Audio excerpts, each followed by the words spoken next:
Often I am asked, what does a hero truly need? Much depends upon the hero. Would you be swift? Then for you, I have speed beyond measure.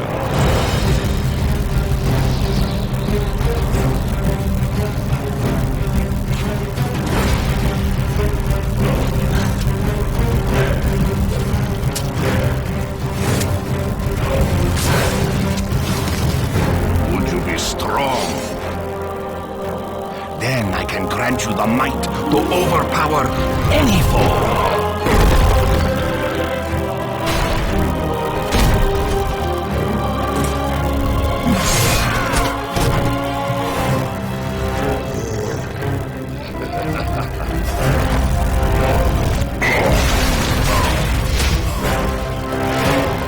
Would you be wise?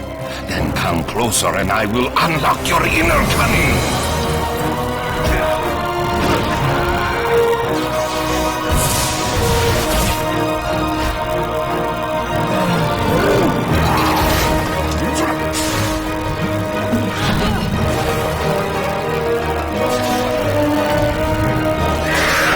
What does a hero truly mean?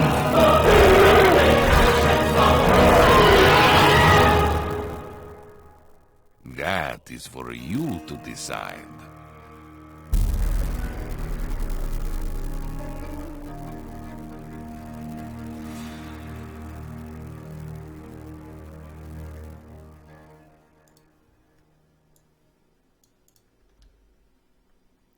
All right. Good evening, everybody.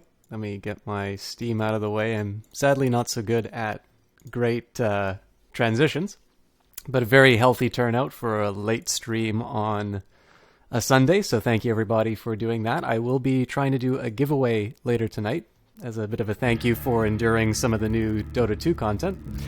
That was the trailer for the first International, which was hosted by Valve. Oh, let me just take a look what we've got here. Here goes the fireworks. Oh, please let me know if there's any problems with the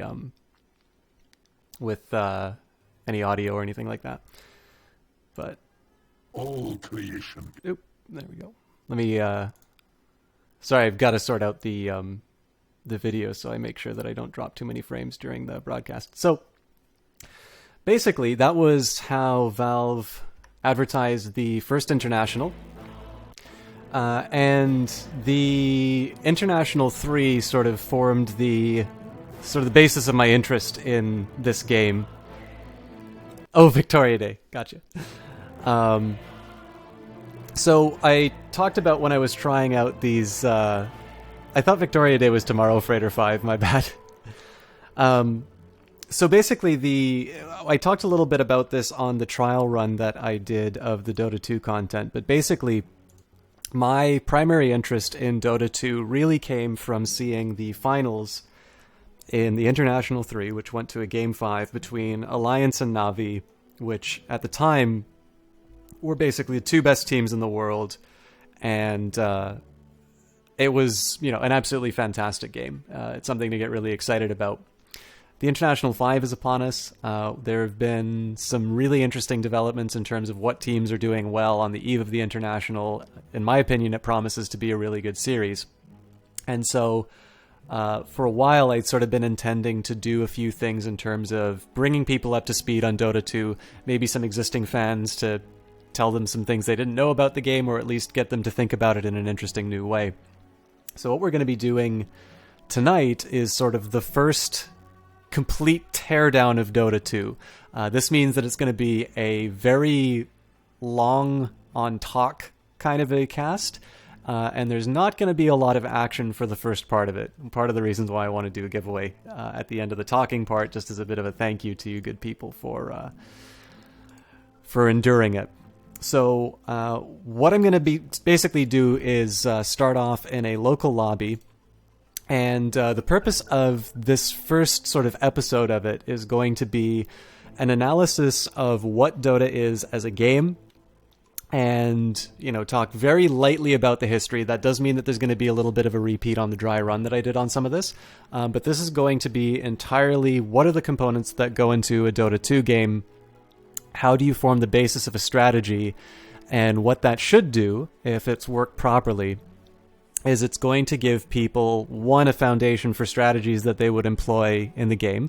And this doesn't mean that you're going to necessarily use any different strategies from what you did in games that you were already playing, but it at least provides some sort of a foundation towards that line of thinking. And then what it also will hopefully do is take people who are maybe interested in the title from the spectator point of view, or maybe not ready to jump into a game on their own, and sort of equip them to be able to watch a Dota 2 game and not be completely and utterly lost as to what's going on. Because one of the things I will say about the Dota 2 spectator experience is that it's very much geared towards people who already play the game. And I know when I was watching the International, for probably the first 7 games that I watched, most of the terminology that was used did not make any sense to me whatsoever. So, with that in mind, I'm not going to put any other bots inside of the game. I'm just going to enable cheats, and we will discuss what a hero needs.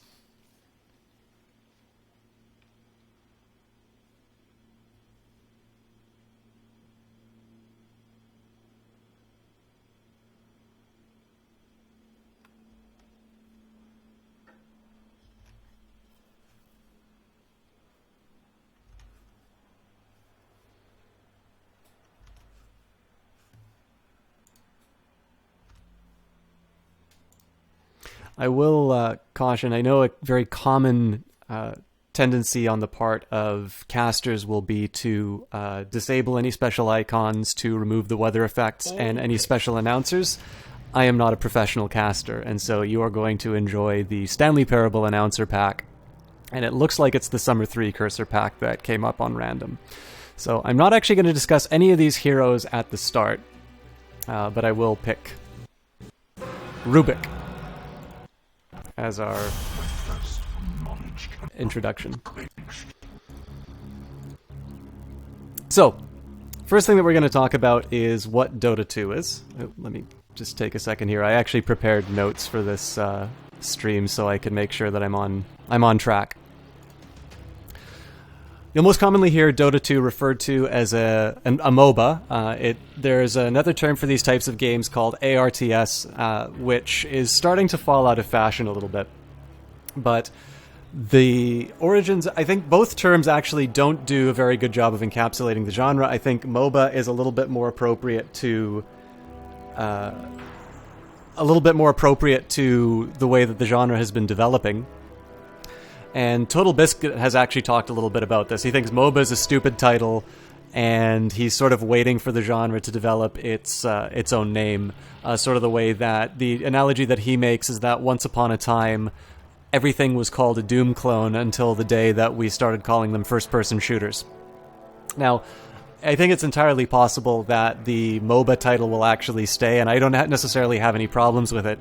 But there is something about what's inside of a name. So let's think about the difference between ARTS, which stands for Action Real-Time Strategy, and MOBA, which stands for Multiplayer Online Battle Arena. These games have their origins in a mod which is known as Aeon of Strife, and that is for the StarCraft. The most popular variant of these types of mods, or rather maps for these games, was a game known as Dota All-Stars. Dota standing for Defense of the Ancients. And this is actually run by several different people, but probably the most notable figures would be, I believe, I know Ice Frog was one of them. I believe the other figure's name was Pendragon, which I'm a little less sure of. Now, you can sort of consider the maps and mods to be sort of the first phase of the MOBA or ARTS genre. I'd say the second phase would come down to where these games become standalone titles. The second figure involved with the Dota All-Stars map went off to make League of Legends, and then Ice Frog eventually went to Valve to create Dota 2. Now, the way that the names are written for both of these, for the map version of Dota as well as Dota 2 now, is also a little bit telling. Oh, Ginsu, thank you. It's not Pendragon, it's Ginsu. And thank you, Flamerick. Thanks for stopping by.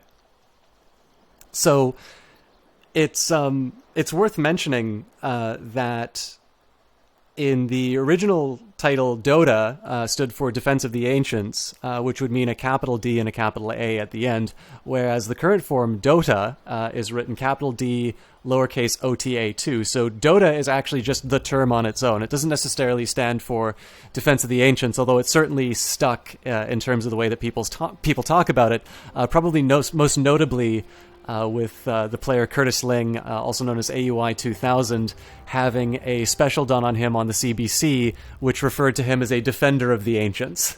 So these obviously everybody knows what Dota stands for if you consider the origins of the game. But in this case here, Dota is just simply the term on its own. Now, you could argue that we are also sort of experiencing a third wave of this type of genre. Because we now have games like Strife and Heroes of the Storm, which are sort of building on the originals, which we'll call League of Legends, Dota 2, and Heroes of Newerth, and they are attempting to put their own spin on things and sort of refine the genre a little bit. One very noticeable feature of some of these newer versions of the MOBA genre would be that they tend to focus around shorter games, lots more action, and in some cases they will do... at least as far as Blizzard's component is concerned, they're going to be putting a little bit more emphasis on teamwork. So ideas like shared experience and just lowering the overall complexity of these games. It's not my intention to necessarily say which game is better than the other, because ultimately I think these things are personal decisions.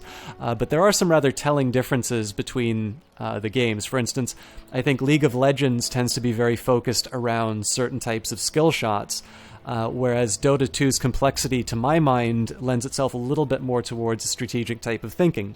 And so I think one really good way of examining this game is to consider sort of where does strategy come from? And the way I'm actually going to do that in terms of this video, and maybe not this entire series, but at least the very basics of this, is going to be going from the things that you can't control in this game and then move them towards the things that you do control in this game. So ultimately, that's going to be a trip from the map, which is constant and never changes, all the way up to heroes. Another thing that we can mention in terms of the MOBA genre is that where originally you think that all of the games reflect the RTS origins of the genre, there have been some other interesting examples of it where people are breaking that mold. So one notable example would maybe be the game Smite, where it sort of tries to take the third person perspective. Now, in my opinion, it actually plays a lot like League of Legends with a different type of perspective. So in this case, again, lots of skill shots where you're still trying to take out that one objective, although some might consider that oversimplification in terms of what Smite is. Another notable example that I really like is Awesomenauts, which takes sort of the action platformer and turns that in, which is why I think the MOBA title is actually a very appropriate one, because in the end you can call each of these things a multiplayer online battle arena, whereas you can't necessarily call Awesome Knights an action RTS. But with that in mind, I do think Dota very much bears the stamp of its origins. I very much think it can be thought of in terms of its RTS origins, and as a result, it might actually unlock some ideas in terms of how to play the game that aren't necessarily apparent to first-time players.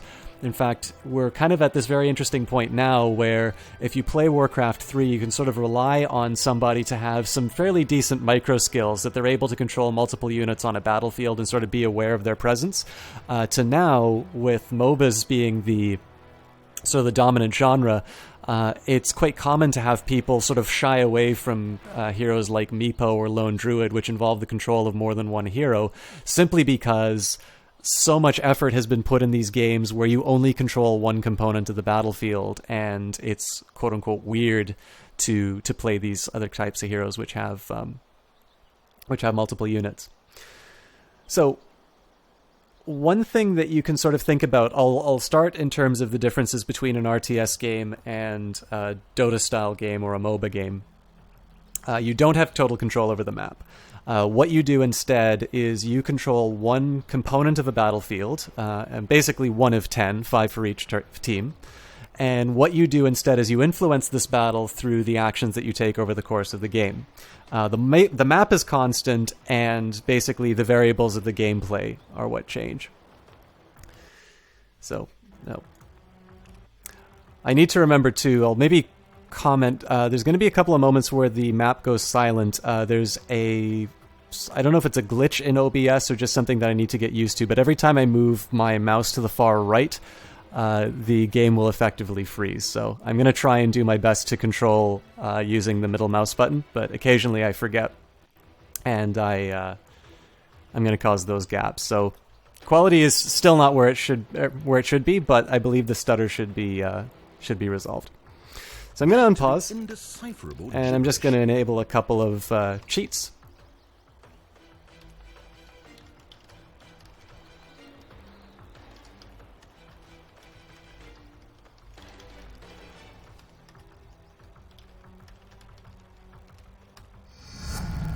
This is mostly just so I don't wind up dying in stupid places on the map, and it's also going to make my movement around the. It's going to make my movement around the. So precious a blade. It's going to make my movements a little bit easier. So I'm also going to buy a couple of items which will make sure that I'm a bit more survivable. So I will, at the end of this, when I focus on the heroes, I'm actually going to talk a little bit about what it means to be level 25. But for now, I'm just going to be playing Rubik as a tour guide rather than any particularly special individual. So just bear with me a second here while I move my courier off. I probably should have done this while I was talking a bit about the origins of the game, but we'll get through it.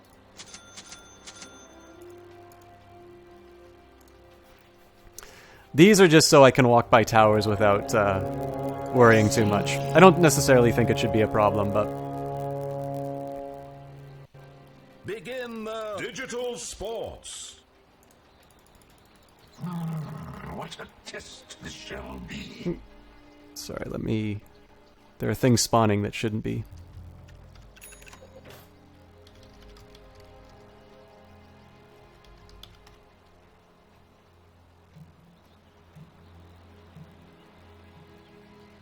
Alright, I think I may just have to deal with the fact that these guys exist. I was hoping to do this on a completely empty map. So, the first thing that we want to talk about in terms of Dota 2 is the map, which once upon a time it was kind of the game was original, and it was unique in the fact that you would sort of just play on this one map over and over again. So if you think of a game like Counter-Strike, you have a few different maps which you're familiar with, but your strategies in that are going to depend on what you're playing, what side you're playing on. You can also consider a game like StarCraft. Obviously, there are different maps that have been generated. People will talk about the relative, merits of one map over the other. I think we finally got rid of those creeps, which is nice. And in Dota 2, you don't get any of that. Dota 2 is always going to have... Dota 2 is always going to have these... It's always going to have the same map, but where you will... Thank you very much for the Tweety Sprite Bay. Also known as I Smell Like Poo. Basically, in some senses, you're going to have some very familiar elements to the map. So if we enable, I think it's all vision. So the primary objective of Dota 2 is to capture this ancient. And you have symmetry in the sense of both ancients have the same amount of health, 4,250, 15 armor.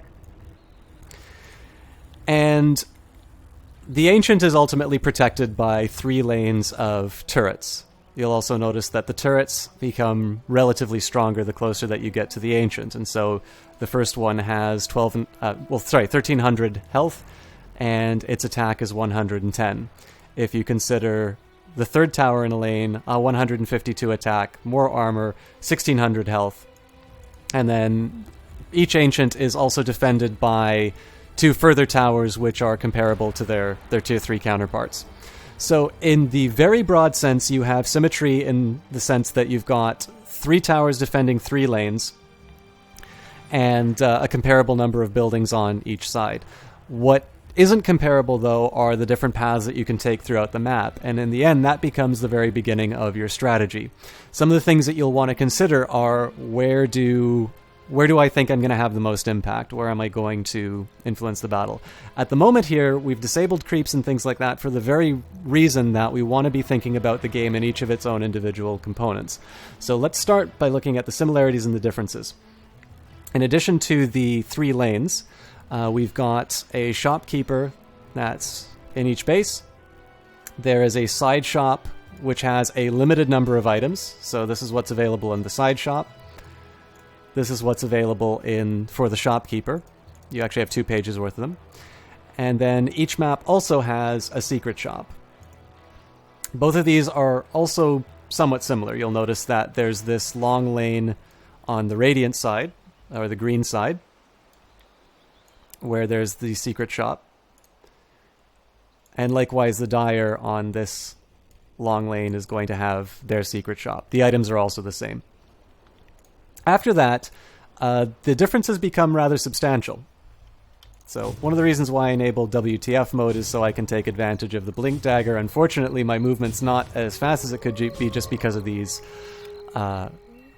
just because of the problems that I run into with OBS. So one of the first things that you'll notice in terms of Dota 2, or sorry, that you may not notice right away in Dota 2, but does become valuable in terms of something like a chase, is that inside of the woods, there's going to be these little escape hatches. So I'm just going to kind of walk through them and just give you some examples. Now, you're almost never going to run into these for the first couple of games that you play, but they serve 2 goals. Most commonly, what you're going to see in a pro match is somebody's going to be chased, and they're going to run into this tree line so they can take the moment to escape with a teleport. Of course, the other thing that you can do is you can use this to hide your own movement, and then at an opportune time, you come out and you attack your enemy. When I talk about symmetry, there are actually a couple of rather important strategic positions, at least in my mind, which are different between Radiant and Dire. So when you look at the Radiant secret shop, you actually have a path that goes all the way around the edge like this. Now let's compare that to the secret shop on Dire.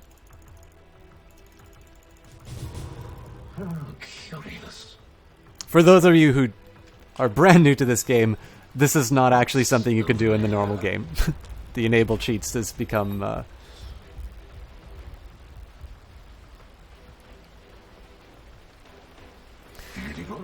Sorry guys, I got lost in chat for a second there.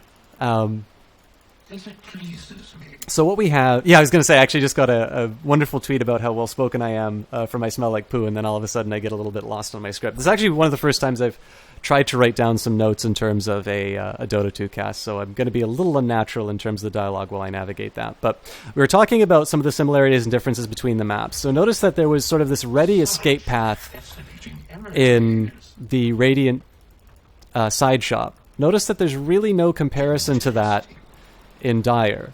One thing that you might sometimes see is somebody trying to make an escape to kind of go around the trees just to avoid the vision.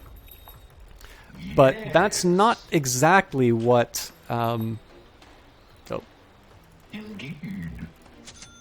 It's not exactly the same as being able to sort of go around the edge like this. Like if we wanted something that was perfectly symmetrical to the Radiant side, we'd really be able to access this area without using the blink dagger. Excellent idea.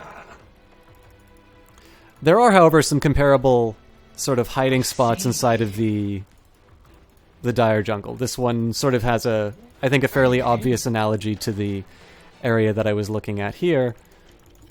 And if we bounce over, you've got a couple of these little hiding spots here. This is actually, I would argue, a little bit more spacious than the equivalent on the Radiant side, where we had sort of a couple of spots in here and here. There's also more. I'm not going to quite enumerate everything on the Dire side, but this basically runs all the way to the base. Now, in the end, you're probably not going to win and lose games based off of your use of these things, but it is worth at least considering, mostly just because in the end, if you can avoid a death by being able to know what side of the map you're on and what you can rely on in terms of doing an escape. So, for instance, if I know sort of this area around here, I understand. or this area around here, if I'm going to be on the dire side and I'm going to be charging up the middle, if I don't consider these gaps, then this is a perfect place for a pudge to sit. If you're interested in thinking about hiding spots, if ever there's a pudge on the enemy team, the pudge is going to be sitting here when you're trying to siege this tower. There's never not going to be a pudge sitting here when you're sieging this tower. Every single game that has a pudge on the Radiant side, they are going to be holding right at this spot. But this is also a really good spot to start examining some of the differences in terms of the map that are maybe a little bit more substantive.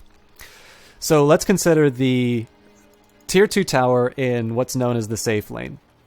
You've got your woods over here. This is actually a very interesting thing to consider in terms of how Dota 2 is casted. This used to be referred to as the jungle for the longest time, even though this is very clearly a woods. And it seems now that the trend is moving to call this the woods. So I'm going to do my best to call this the woods, but I'll probably relapse into the old ways of calling it a jungle. So if we consider this Tier 2 tower, there's a few different ways that you can approach it. One would be just direct head-on, barrel up the lane here. Another might be something from the side. You go through the woods and attack here. And then there is another sort of long path that goes basically along this edge here. So out and around. You've kind of got these three different paths. Each of them are fairly distinct. You can sort of consider through the woods or up the lane to be kind of the same approach, but these are sort of the three primary ways of accessing it. Now let's compare that to the Tier 2 tower on the dire side. Again, you've got a cluster of trees, but notice that it's really not the same. You've got a couple of little hiding spots in here, but where you have just this big column of trees, if we were on the Radiant side, you'd see trees all along here. Instead, you've got a few different approaches. So again, you've got one approach from behind. You've got another approach from the woods. But in this case, it's definitely more obscured. So where you're kind of coming from the open on the Radiant side, here you're sort of obscured by this row of trees. And again, you've got a number of hiding spots inside here, which can be used both to Radiant and Dire advantage. It depends on the circumstance. And then, as always, you've got your primary approach through the lane. Yeah, I smell like poo. I actually play...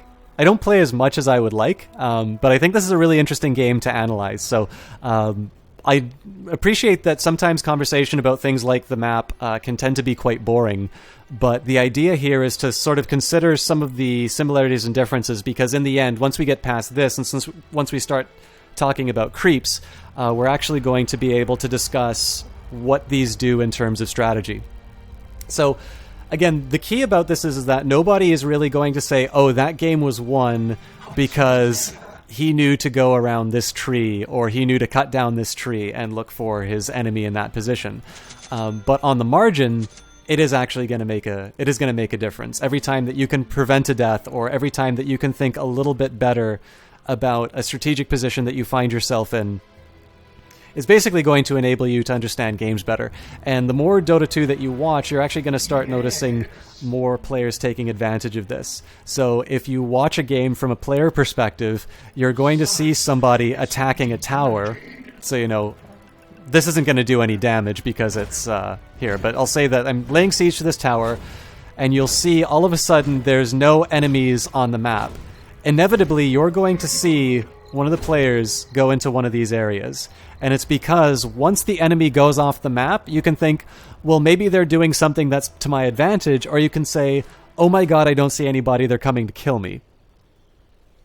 So, in the end, what you're going to notice is, if you consider the context under which players are making certain decisions, a lot of them actually come down to the map, both what they can see on the map and what maybe they can't see on the map in the case of where enemy heroes have put up smoke and are coming to kill you. Now, to other sort of more obvious differences in terms of the map is the distribution of neutral camps. I've disabled the spawning of camps, but basically you have got one neutral camp here on the Dire. You've got a neutral camp here, one here, and one here. I won't maybe teleport to these ones, but on the Radiant side, I don't know if I mentioned this one, but there's also one here as well. On the Radiant side, you've got one here and one here. So you can see that there's two with a little bit more direct access from the middle lane. In the case of the middle lane on the Dire side, it's a bit more indirect access. You need to go up a ramp and turn around the corner to access those camps. And then on the Radiant side, you've got a neutral camp here, a neutral camp here, and a neutral camp here. Absolutely, yeah. And that's on the point of acceptable decision making, it's why I don't feel bad talking about the RTS origins of Dota 2. Because while it may be true that there are certain decisions that you make that are in the heat of the moment and based on reaction, to me, the times that I've needed to make decisions based on reactions are the times that I haven't been thinking strategically, that somebody gets the drop on me and I need to react to a situation rather than anticipate what's about to happen. So this is why I think personally Dota 2 appealed to me a little bit more, because in the end, each little component of this game matters in a strategic sense, whereas League of Legends tends to reward people for their ability to hit skill shots.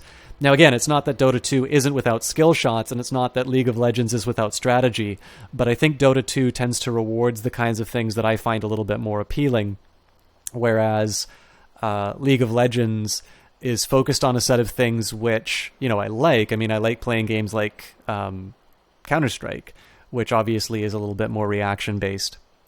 But if I want to put so much time into a game, I'm going to be focusing on I'm going to be focusing on the strategic elements that appeal to me a little bit more. So we talked a little bit about the asymmetry in the map in terms of hiding places. The asymmetry matters quite a bit in terms of the distribution of these neutral camps, and I'm going to talk about that a little bit more when we go into creeps. And one final major difference in terms of the map is the Roshan Pit. Now, it's an interesting time to get into Dota 2 because with the last few patches, there have actually been some fairly major changes to the map. This Roshan Pit was not always here before. I'll explain who Roshan is when I move to the creep section. But what you'll notice as a whole, this is an area of the map which is more directly accessible from the Dire. If you want to consider where you can most directly access Roshan, that would be to go from this tower on the Radiant side. So you trace a path sort of through the river. Oop, what's happening? Through the river up here. Or the next place that you would access it would be from your tier 1 tower here inside there, right? So kind of about the same distance. Now, if you consider the Dire, you've got a fairly short trip to access Roshan from the middle tower. Actually, more so from this off-lane tower, but even the middle tower is a little bit shorter than the Radiant side. This is sometimes referred to as the Dire advantage, although there is a basically a statsman for Beyond the Summit known as K-Poptosis, who's argued that the quote-unquote Dire advantage had more to do with the choices that players were making in terms of the draft. And that's a discussion for a later video. I'm not going to bother speaking of that, but sometimes you'll hear to something known as the Dire advantage, and this is basically going to be the access to Roshan, which is a fairly major strategic resource in this game. You did your schooling in a technical field, and if you don't get the details right, the big picture just falls apart. Yeah. Details bloodstain. Corrected from Bloodstain. Yeah, I agree completely. And I think, again, Dota 2 is very interesting for the details because there's always going to be something new that you can learn. So we talked a little bit about, just the differences in terms of the map. One final thing that I didn't mention was the Ancient camps. The Ancients are just a larger version of creeps. And again, you'll notice that their placement is different. As far as the proximity to a secret shop, more or less the same, right? The distance between these is not that different from these two areas. but you'll notice that these ancients are on a high ground, whereas these ancients will be on a low ground. So consider that I can watch... Notice that my vision to the high ground is non-existent. When I move up, I can see. So technically, I could watch somebody attack these ancients from the high ground here. On the flip side, there's really no way for me to watch somebody attack this stack of ancients without them noticing me. If I go around the corner, I can't see it anymore. If I stand here, I might be able to see something. There's an outside chance they're going to be able to see me while they're attacking, depending on where they stand, right? You can sort of see where the vision goes. So if I stand in this perfect spot, I'm going to be able to see that somebody's watching me. And then, you know, if I'm walking around here, anybody doing these ancients is going to be able to see me walk in that area. So again, these can mean some differences in terms of how safe somebody feels in terms of attacking these ancients and gaining the advantage that comes from them. A final thing that we didn't really talk about in terms of commonalities would be these rune spawn spots. There's 2 of them. So the other one is over here. There's 2 runes that spawn now, which is again another addition which was added in a fairly recent patch. But the in this case here, they're basically the same distance apart, so there's not necessarily an advantage to one side or the other. Definitely the value of each rune is not the same, but they are randomly distributed, so in that sense you can say that they're more or less equal. Now, one last thing that I'm going to do before I move from the map material is to take a look at the recommendations that Valve gives you on the map as far as placing wards are concerned. So let me just disable the vision. One thing that you can do in this game is take a look at the map, and if you see one of these little diamond shapes with an eye, this is a recommendation built into the game as a placement for a ward. Now what you want to consider is, where am I going to be getting some valuable information? We haven't really thought about what our strategic objectives are in this game, so right now I'm just going to go for the recommended ward places. It's really nice that it's night because we really sort of get to see what the contribution of a ward is, but I'm just going to place wards on the recommended areas so you can see the vision that they grant. So one up here, which gives us vision of the rune as well as these areas of the jungle. The woods. It's a newly added ward spot here. Notice that this sort of gives us vision of all of these pathways, so we can see whether or not people are moving to or from these ancient areas.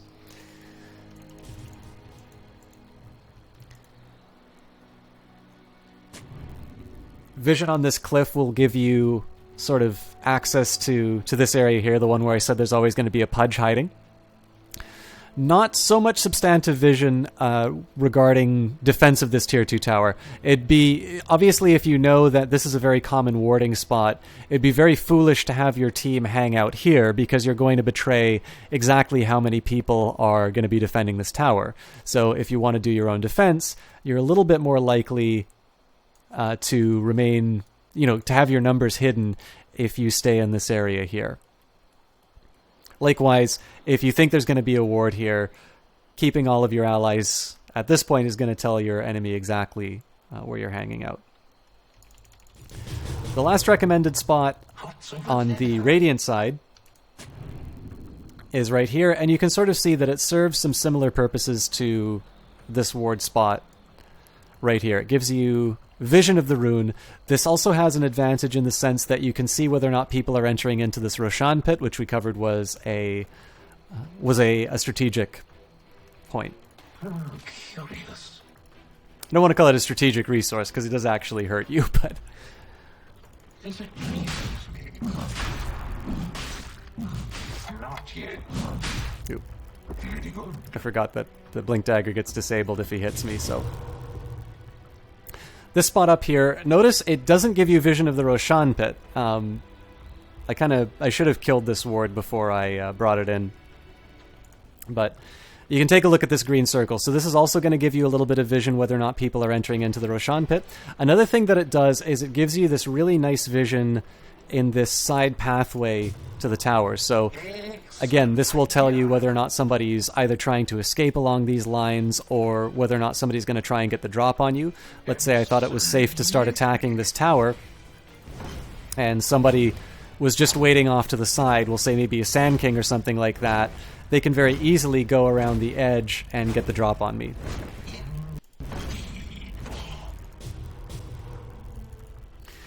So with that in mind, if you're considering a defense of your own, again, I place this ward in a fairly conservative spot. If I were to move it just a little bit over to the side, I get to see more of the lane. So if you want to hide your numbers, you know, be good sand people and go single file to hide your numbers, what you want to do is you want to hug the right-hand side. Oh. Who just... Alright, I gotta see who hit the follow button.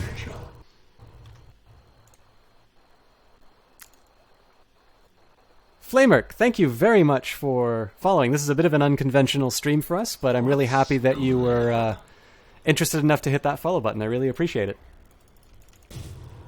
Yes. So, in terms of the other recommended spots, I actually know the dire side. I don't know the dire side quite as well. I'm pretty sure I can cover all of them, though. So we've got an analogous cliff warding spot to the Radiant one. Again, consider there are some different advantages in terms of what you can view, because as we talked about this long column on the Radiant side, we don't necessarily have the long column on the... Hundreds of thousands of millions of hours Valve put into developing this game? Any clue? I ask because right now you're making it look like snakes and ladders. I like sharing the Stanley Parable lines with everybody. This is by far one of my favorite announcer packs. The second favorite is the Nature's Prophet announcer pack. Now notice here, when I'm talking about hiding numbers, there is a bit of an advantage in terms of this ward on the dire side. Notice that there's really no good spot for the enemy team to hide as far as their ability to, in terms of defending the tower, right? Unless you're going to have people, you know, do this really elaborate blink into this little corner up here, you're going to see where they're defending the tower, or rather where they're not defending the tower. Now, of course, with that in mind, everybody knows about these ward spots. So if you place a ward here, it's also very likely that you're going to see it dewarded. Such fascinating images. And if I'm not mistaken, I don't believe Valve makes any official recommendations in terms of the way they design the map for these areas. Now, that's not to say that these aren't common warding areas, but what I wanted to focus on was the vision that you can gain in this game based on purely the information that they give you on the map. So if I'm not mistaken, that is everything that they suggest to you. Now, you know, I say that these are Radiant and Dire wards. I'm merely referring to the side of the river that they appear on.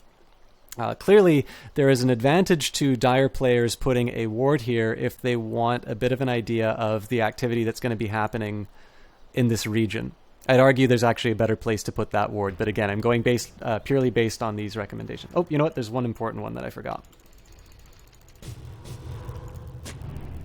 This one here. Again, this is a more aggressive one that you're doing when you are, you know, sort of winning a game where you want to gain some information in terms of what the enemy's defense is. But notice again, this has some similar virtues to this ward as well. You're going to be seeing a lot of information in terms of how your enemy is going to be defending this particular tower.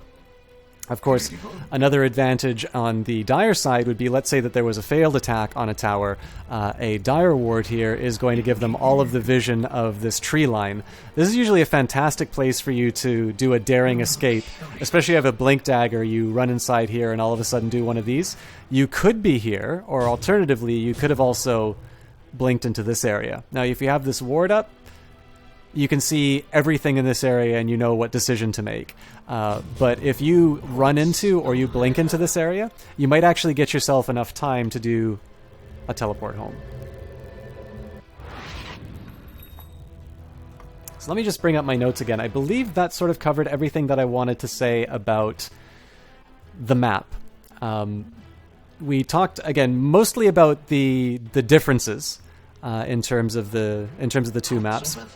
Again, the analogy in this game is a cross between chess and football. I will define that as American football. Although I hate the term American football. Football is football. In this sense, it's basically you've got this one central objective that everything that you do in this game is geared towards the capture of the king or the destruction of the ancient. And in that sense, the teams are evenly matched. It's not a game like Quake or Unreal Tournament where you are going to have your victory defined by your performance relative to opponents. So, for instance, in games where you have, the maximum number of kills, that's a game where you're being judged in relation to other players' abilities. So, in this case, if you have a game of Quake where nobody gets a kill except one person who got one kill, they become the winner. In the case of Dota 2, you can have a game where one team has 100 kills and the other team has none, and the team that has none, as long as they're the one who dropped the Ancient, they're the team that wins.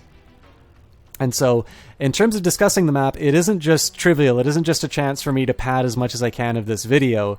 It's a discussion in terms of how does the shape of the map determine what you're going to be doing in terms of achieving that objective. Now, the one thing that I haven't done in terms of discussion of the map is what this Roshan pit, why that's an objective that's worth defending over, let's say, this neutral camp.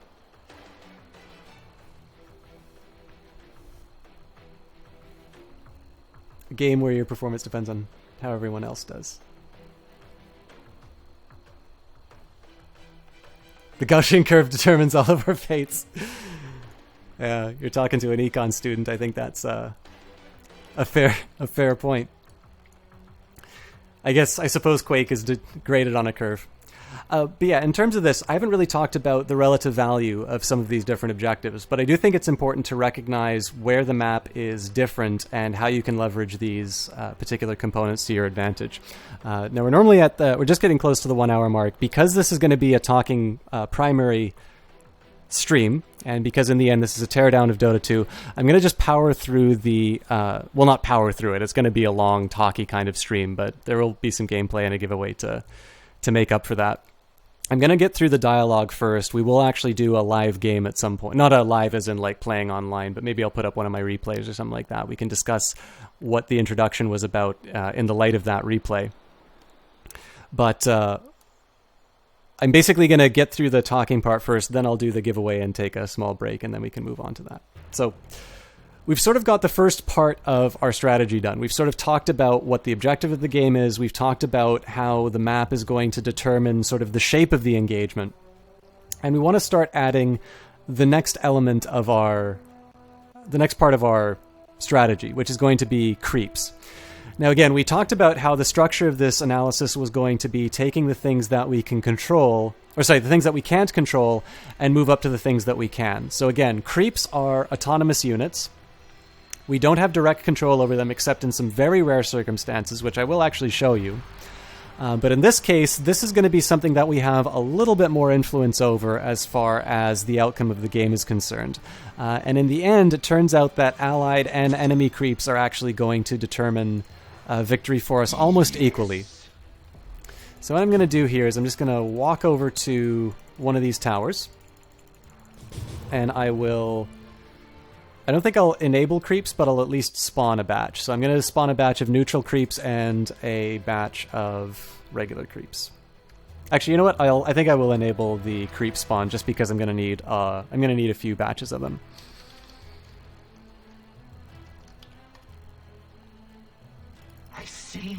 It's just going to take a little while for these guys to go through, but I might as well follow them.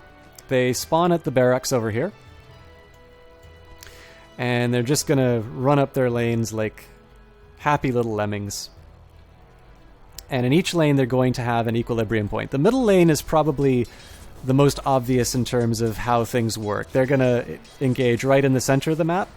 Now, if you compare that to this off lane over here, they're actually a little bit closer towards the tower. And if you compare that here, again, similar distance from the tower in terms of these two creeps.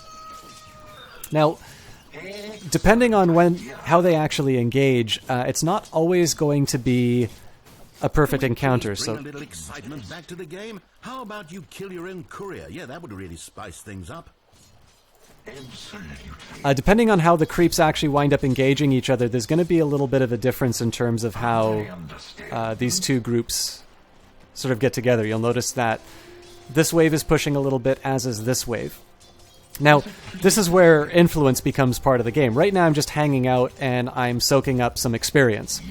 What these creeps are going to do is every time they die, as long as when you're in a certain radius of them, you're going to get a bit of experience for just being present for their death. If you last hit a creep, you're also going to get some gold from them. If you don't last hit the creep, you don't get any gold, although the game will automatically give you some just for being alive. And so one of the mechanics that people like the least when they start playing these games, but is actually a really important part of the game, is the last hitting mechanic. So I'm going to show you something that you'll see when you start playing a game like this, and people have not had the benefit of a erudite guide such as myself. They're going to right-click, and they're going to beat down creeps, and they're going to wonder why they're being attacked. And you can more or less predict what's going to be happening to this this lane. I am also ridiculously strong for this point in the game, so it's going to be a little bit faster. But we're going to wind up laying siege to this tower. Now, if you're actually ready to lay siege to the tower, this is fantastic. Here's one way you can use creeps to your advantage. You take out the enemy.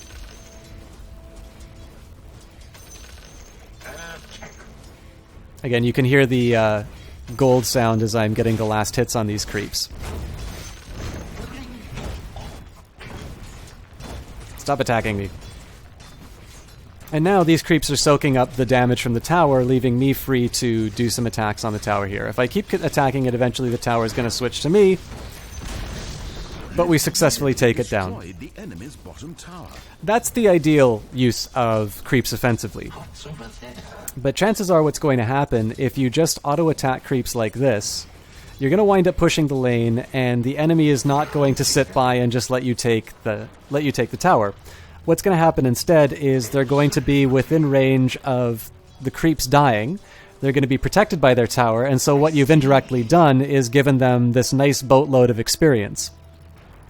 And so, let's compare the mid instead. Now that I've ruined the lane on the right-hand side. I'm going to hold back, and I'm just going to try and get last hits on creeps and try and maintain the equilibrium. The equilibrium is already sort of going a little askew.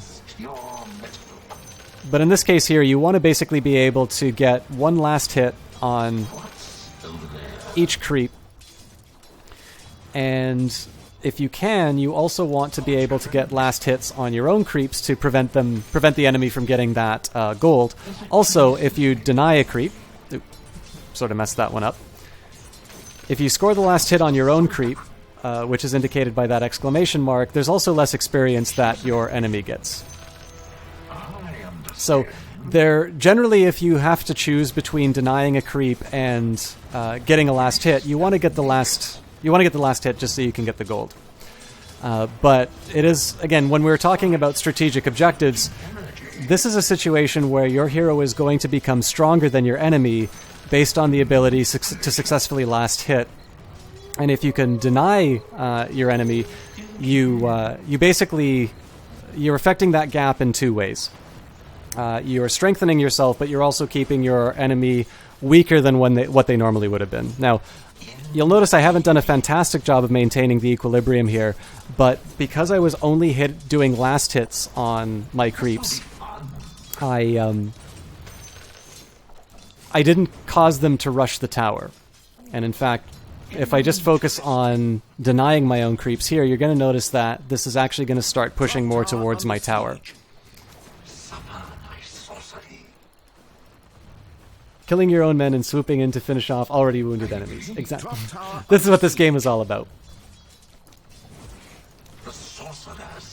As far as, I didn't want to get too much in terms of mechanics, in terms of teaching people how to play this game off of the bat, but you can't directly last hit your own creeps at certain health. You kind of need, it's a little bit under half before you can do that. Excellent idea.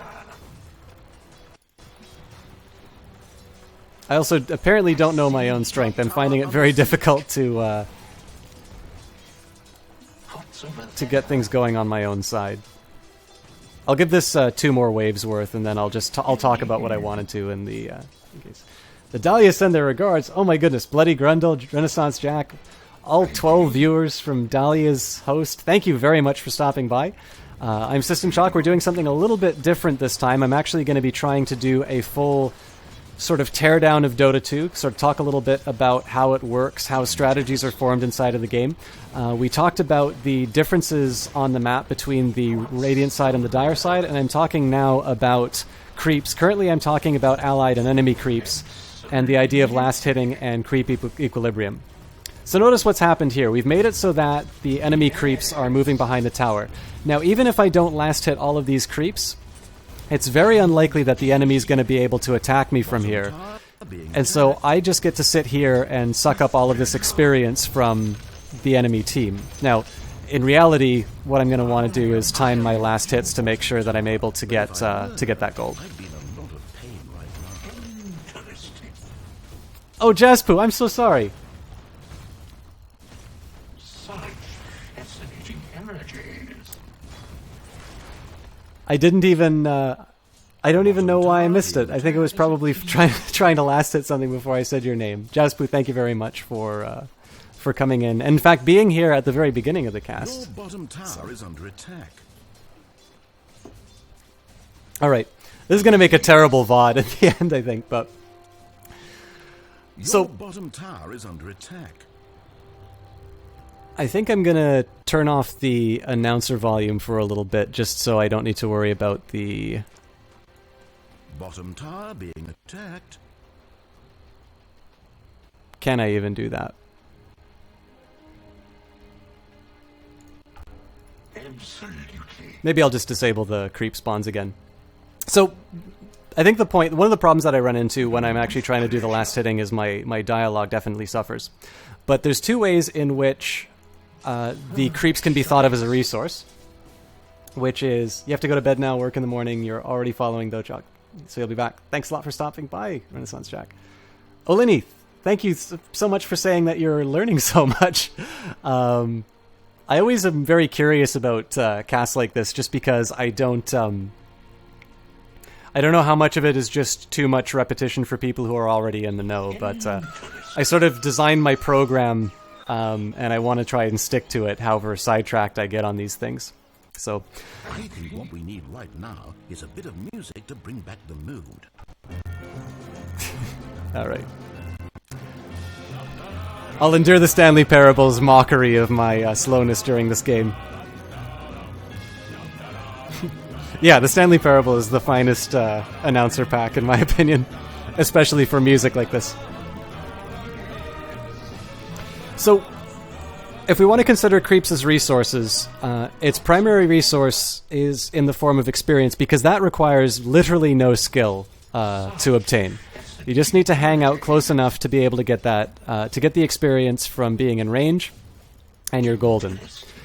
The next thing that you want to consider them as a resource for is as a source of gold. So they're doing a good job of rushing that tier 2 tower. So I'm going to go back here. And in this case, what you need to do is you need to get the last hits. And again, it's difficult, but it's something that everybody learns when they start with the game. Not every hero, by the way, needs to last hit all of the creeps. It's something that, again, is a little bit more beyond the scope of a very beginning guide. But there can be a bit of a question in terms of how you distribute the farm. But the second major resource from creeps is the gold that you get from last hitting them, and you can see that even though I'm level 25 and I have a whole bunch of items, I still screw up my ability to last hit every once in a while. Now, in addition to being a resource, we also covered how creeps can work to your advantage. So, in terms of being a resource, those are what the enemy creeps are to you. In terms of a strategic advantage, what you want to do in this game is you want to use your influence. You want to decide when you want to eliminate the enemy creep wave so you can use them to absorb the damage from the tower. In this case here, I'm doing a mountain of damage to this tower simply because I've got my own creeps to tank it. And if I want to continue this siege, I just keep using my abilities to nuke down that wave as quickly as I can. And you can see, again, I'm a fairly strong hero, but even if I leave these creeps on their own, you can see that they do a fairly significant amount of damage to one of these towers on their own. The enemy's middle tower has fallen. Alright, I'm just going to pause for a second because I smell like Pooh has posted something in chat.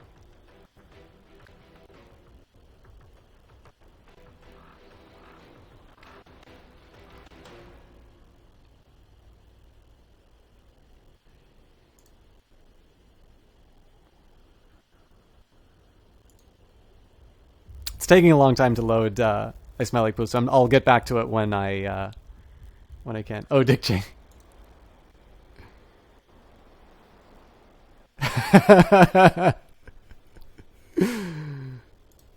That's glorious. Okay, back to killing each other. So, this is where we're talking a little bit in terms of how we control the battle, and when we're talking about the difference between real-time strategy and action real-time strategy, RTS versus ARTS. And in this case is, because I can't individually take control of these creeps, what I do instead is I decide when I want to push the creep equilibrium and when I don't want to, in order to achieve the objective of taking down the tower. Interesting. No worries, I smell like Pooh. I should have known better than to click an image link just because all my bandwidth is going to be sucked up by using by doing the streaming. So we talked a bit about these creep camps. Now you'll notice that now that I've enabled creep spawning, these are inhabited. So what these are neutral creeps. They're not necessarily going to attack you unless you directly get in their space. Curious. There's a few different strategies that you can employ regarding these creeps, but again, the fundamental rule stays the same. If you score a last hit on them, I probably messed this up, but if you score a last hit on them, you get the gold, and if you are present for their death, you get the experience. Now, these creeps are going to spawn on the minute mark. So I messed up what's known as a stack, but what I'm going to do here is I'm just going to wipe these two out. So we're going to see that this is empty until we hit the minute mark. And then I'm going to do something a little bit different with these creeps. I'm just going to hang out for a little bit. This would have been a good time for me to check that link. What I'm doing here is I'm taking advantage of the timing, so I keep an eye on this timer. This is something that you usually want to do when you're playing a game, which is to see when the minute mark hits. So I tend to like to do this around the 54 mark. I attack, and then I move. Now what I'm deliberately doing is I'm pulling these creeps out of their spawning area, because the way that creep spawning works is the game checks to see whether or not there is a creep in that space. And if the creep isn't within a certain space, I think the box is something like this, the game will automatically spawn. So what I've done now is I've gotten 2 spawns worth of creeps. Now this hero Rubik has an ability that will attack multiple creeps. So if I hit my W key, you can see this bounce between them. So what I do by spawning two stacks inside of a camp is I'm going to be maximizing the amount of gold and experience that I get from a camp like that. Now, if I were to just sit there and right-click them, like I'm going to do here, and actually what I'll do is I'll drop my... Oh, you know what? I accidentally blocked my own camp. And we got another follow, so... I thought we got another follow. My reporting isn't accurate. Oh! Dragon713, thank you very much for hitting the follow button. I appreciate that. I will, again, comment that this is something new that we're trying out in terms of sort of giving a big full teardown of Dota 2 in terms of sort of what makes the game work and how you form strategies. So thank you guys for the support on this. This is actually a higher number of follows than we're accustomed to getting on a show like this. So I appreciate you guys voicing your support that way. So I failed to show how creeps spawn because I successfully blocked this camp. This is actually another example of where if something's actually present in that box, it's not going to spawn. But what I'm going to do here is just hang out on the side and just show you that creeps do actually You do respawn know once you Bottom Tower is being attacked, right? once you leave that open. But the principle that I showed there in terms of stacking the camps is just a way of maximizing your golden experience that you get from camps like that, on the condition that you can do those area of effect attacks. If I do something like this, where I'm still level 25, so these aren't going to pose a particularly difficult problem. But let's say I drop my hearts and I just right-click them. Notice that I'm taking a fairly substantial amount of damage from this. Now, I don't particularly fear that I'm going to die to these things. Your middle tower is under attack. But in this case here, notice that, once I get rid of my ridiculous loadout, I'm now weaker than I would have been before. If I do that in that big stack that I had where there were 2 camps worth, and you can do that, you can stack it 3 or 4 different times, I'm actually going to be getting a lot of damage. Okay, I'm going to disable creep spawns now. Top tower under siege. I really like the Stanley Parable announcer pack, but I don't know how clear I am over it, so With pleasure. hopefully this will put an end to the distractions. So in this case here, again, you want to make sure that you have a hero that's appropriate for taking stacks like that. But even if you have a hero that isn't necessarily appropriate for it, again, what you want to do is you just want to keep an eye on the timer when you're walking through the jungle, or the woods rather. And whenever it gets close to the top of the hour, basically that even minute mark, you hit one of them and you just make sure that they get out of their spawn box. That's not actually going to happen this time because it's at the half-minute mark. Oh, that's good to know. Thank you. If enemies attacking your top tower is what So the whole point of talking about the neutrals in the sense that I did was... Okay, I'm going to do one last thing, which is to your top tower is under attack. eliminate this super stack of creeps.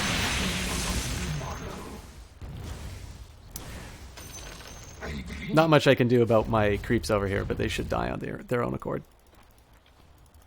So the reason I spent so much time talking about the neutral camps was that before we sort of had the woods and we weren't necessarily thinking of them as a resource, whereas now... I don't think I spawned those, actually. As the stack gets larger, you need to stack a second earlier because they block each other on the way out. That's absolutely true.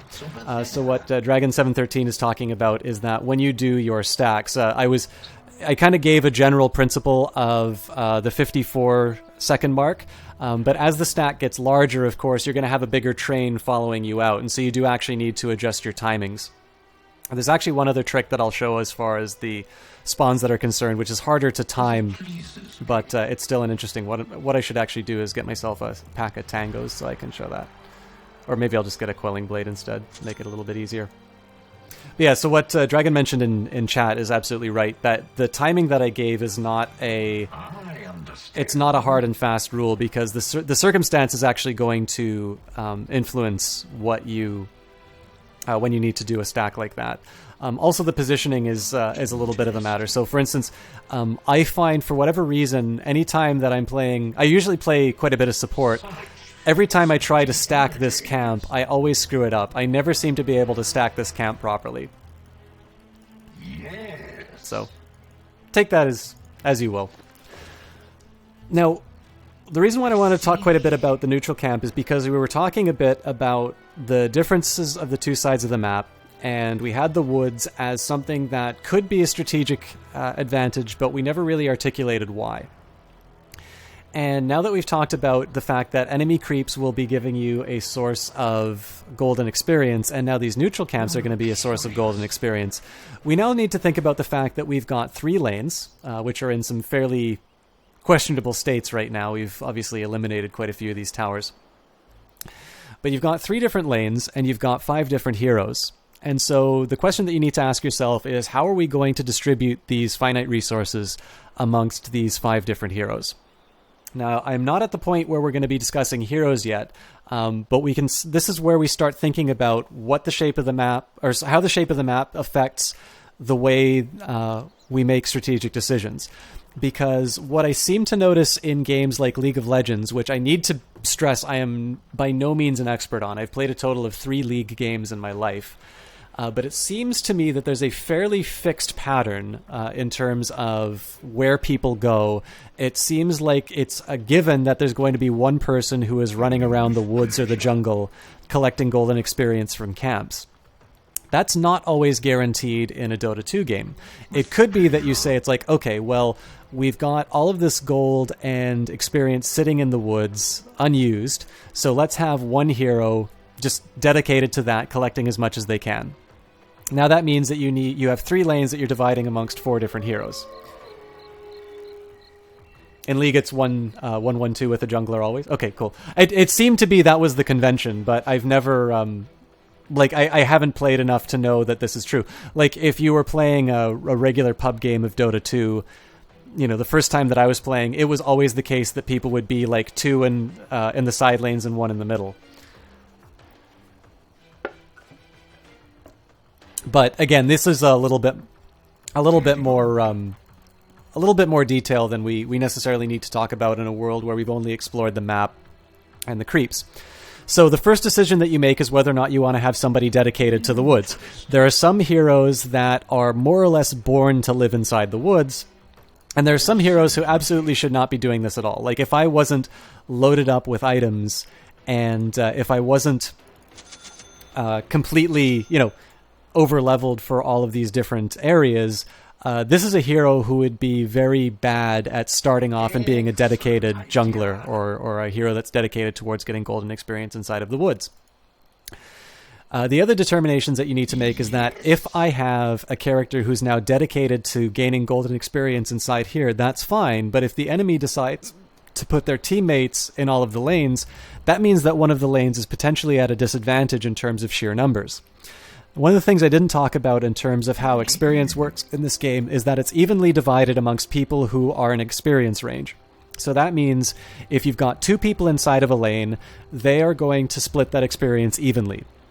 If you have 3 people in a lane, that means that everybody is getting 1/3 of the total experience. So this means if you have a lane where there are 3 people against 1 person is going to gain 3 times as much experience compared to the enemy team. So again, if my enemy is the single and I'm in a tri-lane, my enemy is going to be getting experience at a rate 3 times as fast as I am.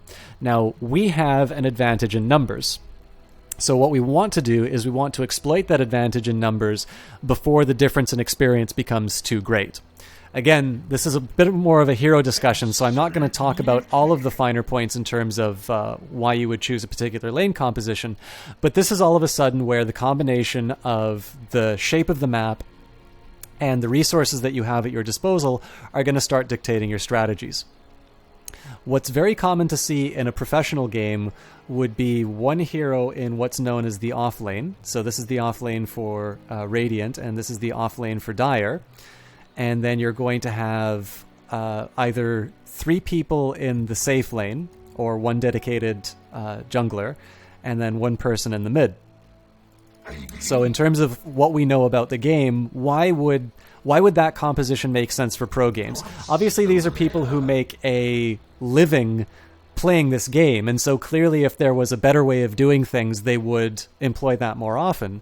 So why is it that this idea of a tri-lane and a solo off-lane, usually, like keep in mind Dota 2 is very flexible on these things, so I don't mean to speak in absolutes about this, but why is it that this shape seems to make the most sense? And why is it that somebody said that we need to make sure that there's usually 1 person in the middle lane? Why was that decided rather than always having the 1 person in this lane or this lane? Although I did just say that, usually you have 1 person in this off lane over here. What's over there? Well, the first thing that you kind of want to think about as far as the middle lane is concerned is that it has access to the rune spots. So this is the 1 rune spot here, this is 1 rune spot here. Again, having 2 runes is a somewhat recent addition to the game, but it's something that now goes into your strategic determinations.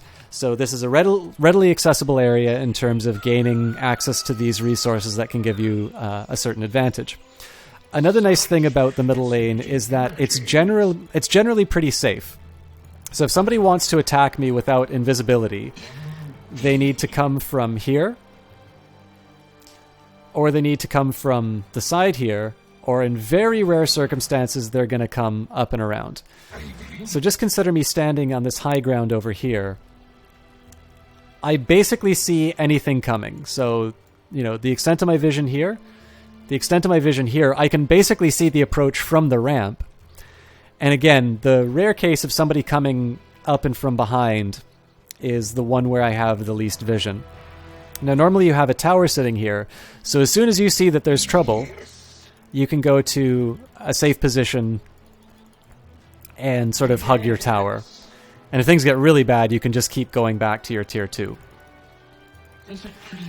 Another nice thing, there are some heroes that also make good side junglers, so especially on the Radiant side, you have 2 camps that you can readily access. You've got this one, which again, ideally as support has stacked for you, or this one over here. So especially as far as a Radiant hero is concerned, there's these nice accessible areas which you can get a little bit of extra golden experience if for whatever reason you don't want to deal with the creeps that are spawning in the middle lane. Again, for the Dire, it's a little bit of a different case, because if I want to, we'll just consider, for whatever reason I want to go back here, well, where am I going to be getting my golden experience? Well, I'm actually going to need to go a little bit further away. I'm going to need to go to this camp, or I'm going to need to go around to this camp, which is definitely not as accessible. Although, again, if we want to talk about defensibility, if I'm sitting up on my perch here, again, I can basically see forever. There's, again, another vulnerability as far as being attacked, and again, it's more or less from behind. Somebody can sit on the high ground here, and if I'm sitting right here, there could be the entire enemy team sitting up in this spot, and I would be completely oblivious to them. So both lanes are more or less matched as far as the ability to to be defensible. It's one of the reasons why this is an area that's sort of dedicated to one hero, and because it's dedicated to one hero, the mid hero tends to have a fairly central role in the game. They're going to be somebody who, in principle, should have the highest levels, should kind of have the most farm.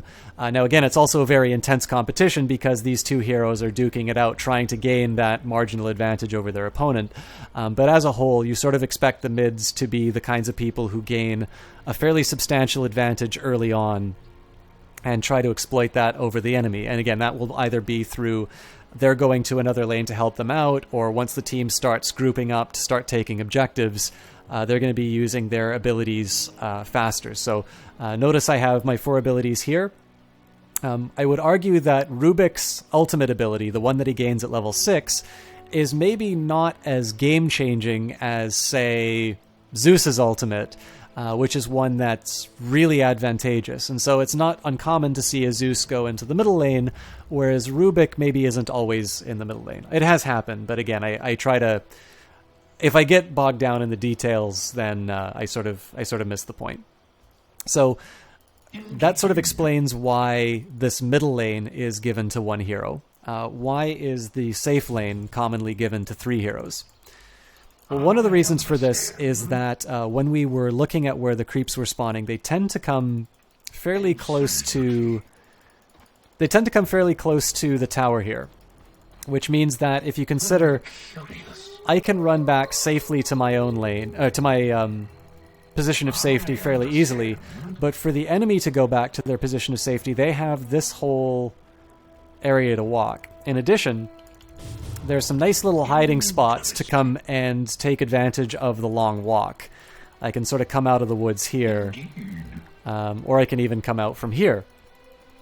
And again, there are a few different places that make this a fairly dangerous lane for somebody to go into.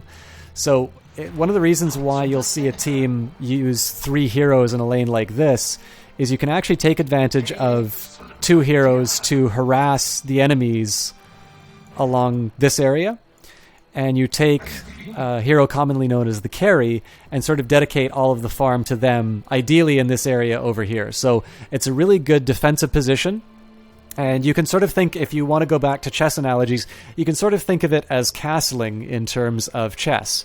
You know, when you castle, you're sort of assuming that you're going to keep those pawns and those rooks in those positions of safety, so your king can be in a position of safety, but that also denies you an active rook on the board to start causing problems for the enemy.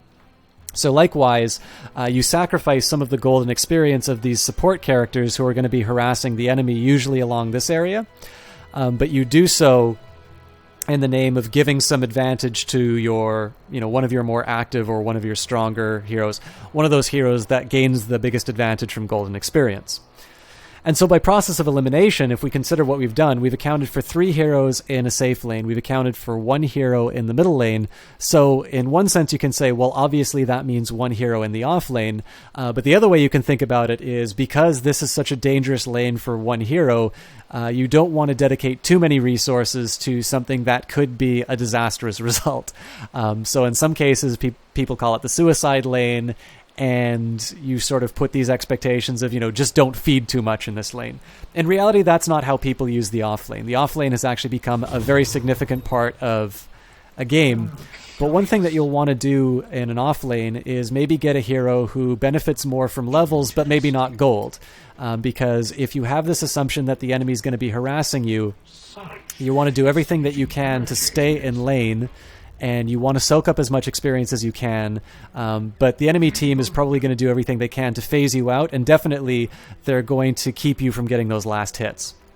And so that's one very common, but by no means canonical example of how you will make some decisions in terms of how to use the resources on the map. You'll either dedicate somebody to the woods. If you don't dedicate somebody to woods, you'll at least maximize the resources that you can draw from them in the forms of stacking the camps. And then what you'll do is you'll distribute your farm basically in terms of how much impact a hero can have. You'll want to have a hero that benefits from gaining early levels quickly, and you'll want to put them in a single lane on their own so they can soak up as much experience as they can. Heroes that need to be babysat will usually be in a lane with 2 others, and again, you'll try to find an even division amongst those heroes in terms of making sure that your support heroes get a little bit of an advantage as far as golden experience, but the lion's share of it goes towards that hero that needs to build up and become strong near the end. Thanks a lot for stopping by, Kite. I hope you have a good day at work tomorrow, and I also hope I get a chance to catch one of your streams. I've been bad at attendance, and you've got a very regular attendance on my own, so I'll do my best to catch one sooner rather than later. But I'll definitely catch you later, and we'll see you on Twitter, Twitch, or on the next stream. So the last neutral creep, that's probably one of the most important as well, is Roshan. Now, Roshan is a bit of a unique creep. We did talk about the fact that there is a bit of an advantage to the Dire side in terms of being able to gain Roshan. Again, when we talk about strategy, there can be a priority that's given to this particular tower just because it gives such ready access to the Roshan pit. But what makes Roshan unique in this game is, one, by killing him, you gain a certain degree of golden experience. There's no way I can one-man him in this state. But basically, when you kill this creature, again, it gives you golden experience. But more importantly, even if heroes aren't present for the kill, everybody gains some gold as a result of a Roshan kill. What is more important for Roshan, though, is that he carries the Aegis of the Immortal. You will very commonly hear this referred to as the Aegis of the Immortal, or some people call it the Aegis of the Immortal. I did look it up in the Oxford English Dictionary. The Oxford English Dictionary's pronunciation is Aegis. So another common thing you'll hear in terms of Dota 2 casting is to call a healing salve, S-A-L-V-E, as a healing salve. But a salve, is something that you put on your wounds. It is pronounced salve, it is pronounced Aegis, and the hero's name is Abaddon, both because that is what he says in his voice acting, but the name comes from the Book of Revelation, and you can look up the pronunciation, and Abaddon is in fact the correct pronunciation of these things. That's just me going to be an elitist on these things. In the end, people can call them what they want, because as long as you are clear on what you mean, who cares about the pronunciation? Although I still catch hell for saying nuclear at one point, apparently. Yeah. I thought I said nuclear, but Dahlia's stream apparently assures me that I mispronounced the term. So Roshan becomes a fairly major objective because he has what's known as the Aegis of the Immortal. Now what will happen is if you die and you are carrying the Aegis of the Immortal, you are going to have, I think it's 5 seconds it says here? Yeah, so after you die, there's going to be a 5-second delay, and then you're going to come back with full health and full mana. And so what tends to happen is a team will take Roshan, they will give their strongest hero the Aegis of the Immortal, and they're going to take that advantage and take an objective with it. What will usually happen is it's like having a sixth player on your team. You know, your strongest hero runs in, they can afford to be a little bit more reckless, and during the 5 seconds that they're respawning, you know, the enemy team sort of just holds the line, and then the strongest hero comes back at full health, full mana, and just mops up the rest of the enemy team. Now, obviously, the Aegis of the Immortal is not the end-all, be-all. There are plenty of times that you can very successfully neutral the Aegis of the Immortal. But in addition to giving those advantages of gold and experience, Roshan will give you that item that gives you significant advantage in the game.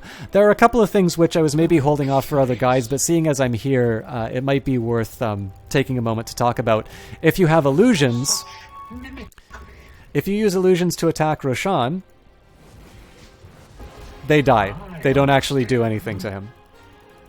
Another thing that happens with Roshan is he's not necessarily magic immune, but he does have protection. So, for instance, if I try to cast a spell on him, you see that blue explosion. That basically just means that it didn't work. Now, I can keep trying it on him. And in this case, you saw that the blue thing didn't pop, and that was just because it has a refresh on it. Now, in this case here, that just lowers the damage. I don't think I can lift him. Although I've never tried, so let's see if it works. Oh yeah, it just stuns him. So theoretically, I could kill Roshan that way, but that would be an absolutely tedious example to do. But... in this case here, Roshan is a major objective in this game. The current form of Dota 2 tends to be that teams will prioritize Roshan. They usually won't make a major move until Roshan has been taken down. A lot of fights will happen around the Roshan pit. People want to make sure that they have vision on it, and people are basically going to be making decisions sort of around this particular objective. Not all of the time, but it's very common. So it's something that people keep on their mind. One rule of thumb I heard is that basically one Roshan is equivalent to one tower, but the way that a lot of professional teams seem to be treating Roshan is that it is something that is worth more than a tower. Sort of the same way that people say that bishops and knights are worth the same in chess, but people usually put a slightly higher value on a bishop than a knight. But again, that's also a matter of personal preference. There are definitely lineups of heroes that are not necessarily good at taking that particular objective, and so instead they'll focus on other things and more about preventing a team from gaining that particular advantage. One other type of neutral creep that I talked about that I didn't talk about is the Ancients. Ancients are just a stronger form of creep. I don't know why the large one didn't spawn. But they can be stacked like others. They're notable mostly just because they're a lot stronger. They do give more golden experience, but it's important to remember that the most golden experience you can get sort of on its own is actually in lane. And the biggest advantage that you gain from these neutral creeps in the woods tend to come from having them stacked and then having heroes that are very good at taking down stacks. So again, in some senses, Rubik is not bad at... oh yeah, I keep forgetting they're immune to magic.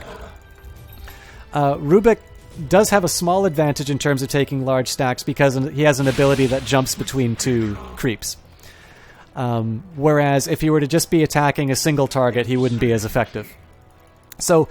in an ideal strategy, you find a way of keeping people in lane. I mean, the perfect scenario would be that you can keep one person in each lane, you have one person farming your woods, and then another person farming the enemy woods. Notice that with the tower, the tier 1 tower in each of these lanes down, we've got no vision in terms of what's happening inside of the woods, and we don't have any ready access to them. And so in some senses, if you feel like you are comfortable in terms of being a little bit deeper in enemy territory, you can actually build strategies around sort of occupying the enemy woods and sort of making them scared to go inside of it, or at the very least denying them those resources inside of that area. Again, it's risky, right? Because in the end, they still have a little bit of a home court advantage in this area. If you spend too much time in the enemy woods, you're presenting them a very ripe and easy target to attack.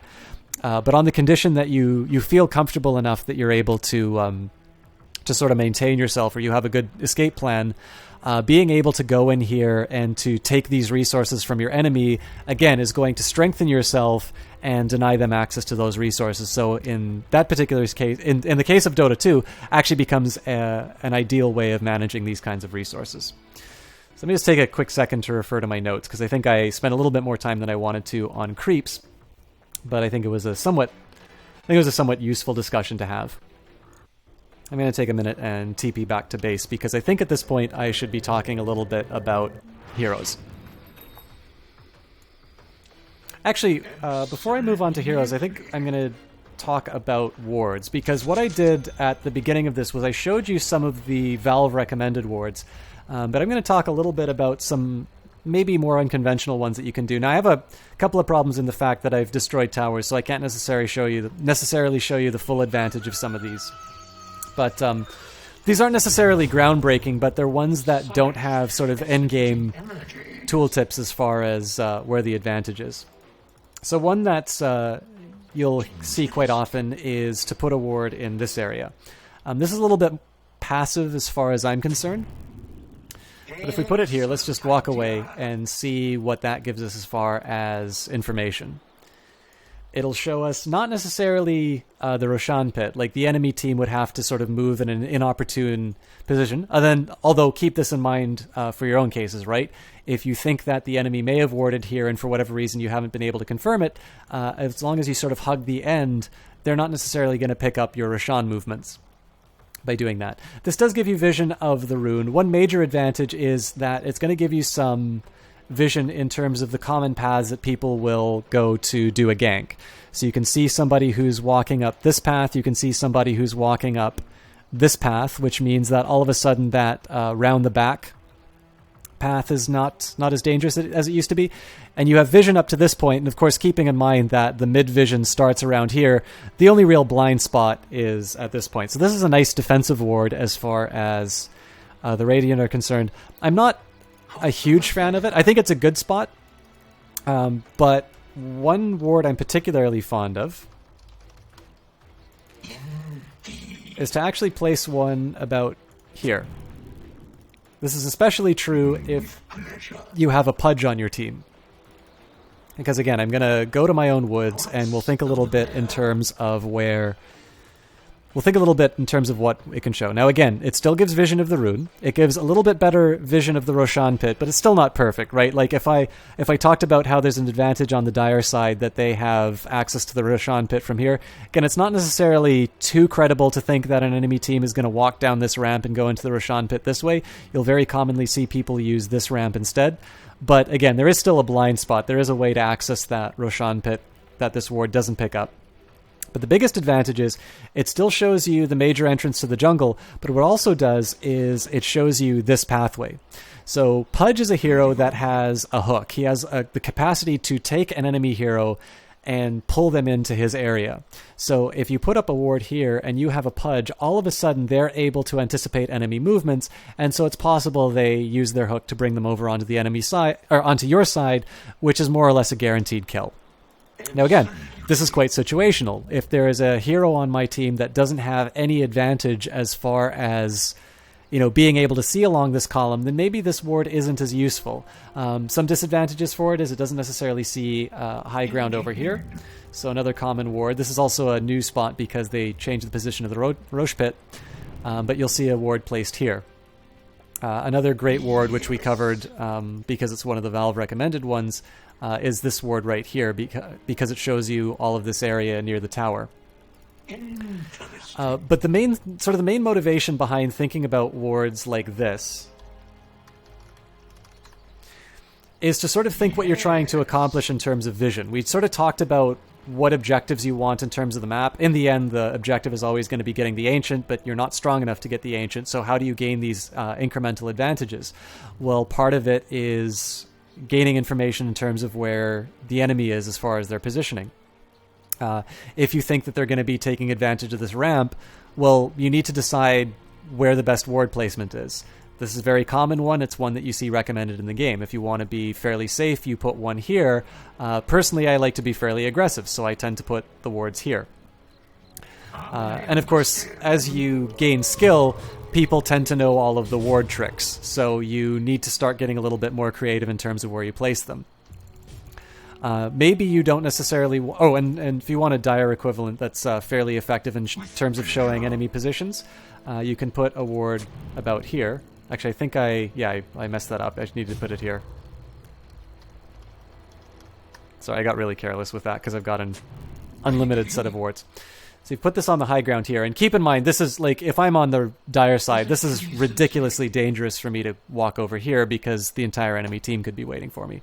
But there can be some somewhat more discreet ways. I can even do this from the low ground. I'll just put a second ward down. I don't actually have to walk up on the ramp, but again, the entire enemy team can see me, and I can't see them from this position. But basically, notice what advantage this ward gives me. I'm still able to see sort of generally where the enemy is. I gain vision all along here. I can still see where the rune is, and I also kind of get to see some of the general paths. I also get the advantage of seeing the ancients, so I get to see whether or not they're stacking, and so if they're stacking these ancient camps, I get to anticipate movements. I also potentially get to set up a gank, saying it's like, okay, well, their carry's probably going to come to farm this, so we can get people into position.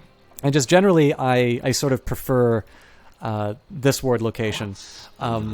Probably one of my least favorite ward spots is one of the recommended ones, which is, if we go back to this particular position, think about what this really tells us. I don't have a whole lot to fear as far as enemy movement in this area is concerned. The one little bit of advantage you can say is if somebody wants to go after this off lane and sort of walk through these woods. So that is one thing that would be picked up by this ward. But overall, doesn't tell me anything about the movement that's happening over here. One thing that I could do instead would be...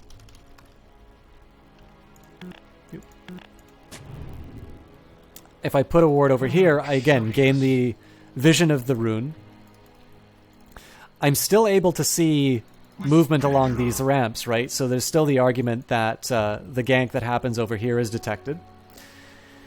And then I also get a little bit of information in terms of how they're moving along these lines. In fact, let me just take a look over here. Depending on how the enemy moves, I may see whether or not they're attempting to gain some neutrals over in this area here as well. There's a lot of other stuff that could be said about warding. The only other one that I'll talk about, which is a favorite warding spot of mine, would be if you're considering taking some objectives, placing a ward over here is going to give you some nice vision about what's happening behind the enemy tower, so whether or not they're keeping some of their people in reserve to defend the tower. It's not detected by the tower itself. It basically gives you vision of everything that's happening back here. It also shows you whether or not the enemy is doing a creep pull, which is the last thing I wanted to talk about as far as creeps are concerned. And of course, given the fact that I've disabled creep spawning, I'm probably going to screw up my next couple of creep pulls, but we'll do our best. The main reason why I wanted to go back to warding again was mostly just to talk about, now that you know what the objectives of the game are in terms of gaining that advantage, you can be a little bit more intelligent in terms of where you decide on placing wards. If you notice that people are dewarding you in the common spots, you can go into slightly more unconventional spots. And what this is supposed to be doing is showing you how to think about objectives in a way that enables you to place wards not necessarily in places that conventional wisdom tells you to, but rather, what am I trying to accomplish with this ward over here? You know, there's no situation in which I would start by putting a ward on this spot because I'm not going to be going after tier 2 towers. There are plenty of situations where I'd put a ward back here, and that's not necessarily just because I want to take the tier 1 tower, it's because I want to inform somebody about whether or not there are creeps being pulled in this area. Although, of course, I could also put a ward in this area and block the creep camp itself. So let's see whether or not I am capable of doing a creep pull on the first try. This is something that support players tend to do. And what I do here is I watch the creeps. That is a lot. Oh, it's because it's 80 minutes into the game. What I normally do is I kind of wait till they're around that little clump of trees. I attack the creeps. Interesting. I probably was too early on this, actually. But we'll see whether or not they bite. Yeah, If it pleases that me. sucks.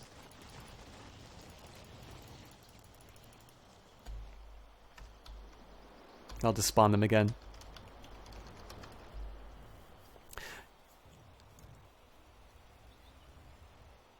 I thought I could spawn them again, but apparently I can't. Well, 30 seconds isn't that long to wait. But you can sort of see the principle that I was trying to do there, which is that you take the creeps and you...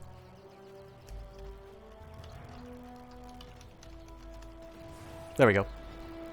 Maybe I just mistyped. But basically, you get these... what you want to try and do is you want to use the neutral... Oh, you know what? This one isn't going to work because the enemy creeps are there. We can fix that, though.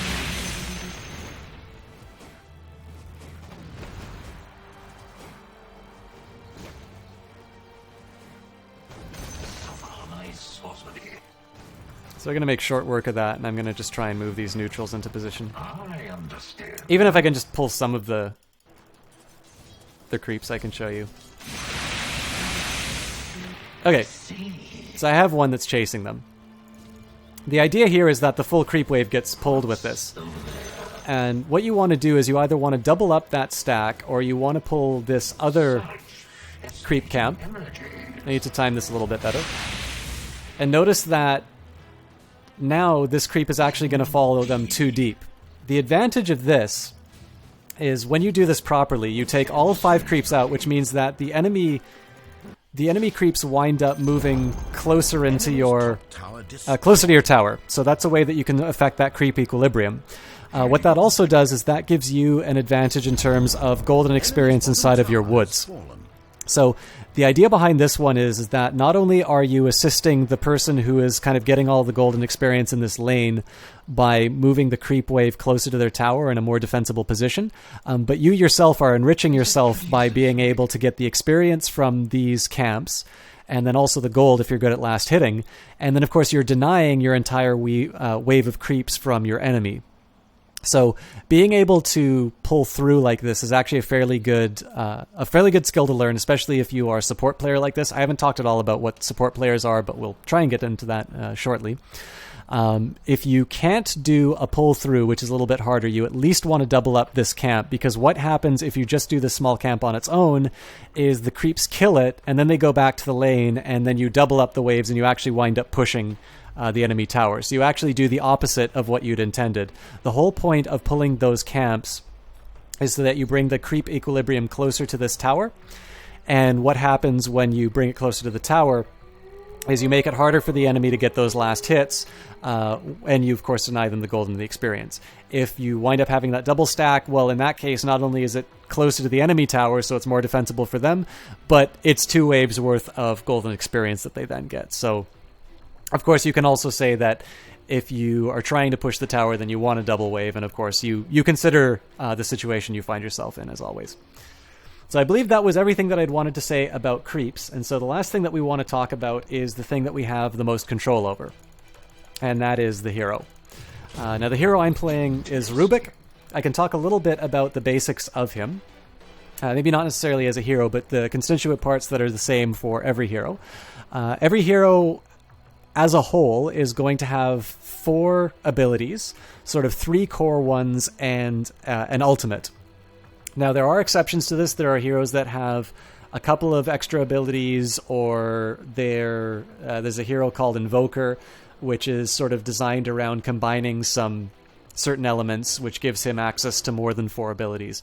But as a whole, you've got 4 abilities, and there are 3 basic ones, which you can sort of level at any time, and then an ultimate, which is sort of a character's signature ability. The way that this game works is that you start off at level 1, and you cap out at level 25. So I could run around the map and just generally be an idiot. I put myself up to level 25 on my own, and I didn't worry too much in terms of what the overall effect would be. But at the beginning of the game, you start off very weak. If you were to be level 1 and you were to run up against a tower, you would die instantly.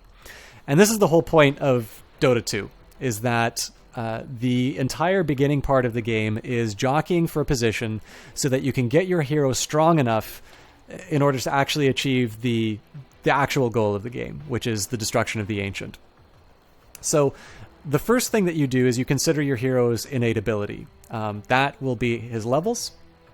You start off on your first level, and you can put a point into any of your basic abilities, or you can also use a point and put it directly towards your attributes. And then each subsequent level that you get, you can put a point into an ability, or you can put a point into your attributes. Now, I haven't talked at all about attributes. I will move on to them in a little bit, but we'll talk about the abilities first. There is a system sort of in place to make sure that you can't basically rush one ability. So you're going to notice that you can only go up to level 2 at a certain point, and then you can only get level 4 once your character's a certain level. But basically the idea here is in almost all situations, you're going to want to level up your abilities first. And again, you sort of consider your situation. So in the case of this hero, Rubik, I've got one which is called Telekinesis, which has sort of a stunning effect, but also it sort of lifts and holds an enemy in position, and it allows me to slightly move their position as well. There's Fade Bolt, which does damage, and it also reduces hero damage. And I've got Null Field, which increases magic resistance. So if you think about the sort of thing that you're going to want early on in a game, probably not magic resistance, because of course everybody starts at level 1. They can only put 1 point into their abilities, which means that the magic damage that is thrown out is going to be coming few and far between, and it's going to be at its lowest amount of damage. And it's a percent-based magic resistance. So if I put my first point into magic resistance, it's a 5% reduction on abilities that are not doing that much magic damage in the first place. I could then turn around and I could say, okay, Fade Bolt. Well, it jumps between targets, so maybe it has an advantage in that I can clear creep waves quickly. Well, I consider, do I want to be able to clear creep waves quickly? If for some strange reason we wanted to go all in and be able to do a lot of damage early on and to, just to push down towers as quickly as we could, it might be desirable to do Fade Bolt at the beginning. Or maybe what is very wise to do is hold off leveling up an ability until you know that you're going to use it. And maybe that 70 damage that I can do with a Fade Bolt is going to mean the difference between whether or not we get First Blood or not. Maybe I choose to level Fade Bolt then. But there's maybe some situations where I can imagine leveling this first. I can't really imagine anywhere I'd level Null Field first, and there's a lot where I can imagine leveling Telekinesis first. Because in this situation here, if I can hold something in position, in this case the lift duration is 1.5 seconds, that means that there's 1.5 seconds where my enemies can where my allies can do anything that they want to this hero.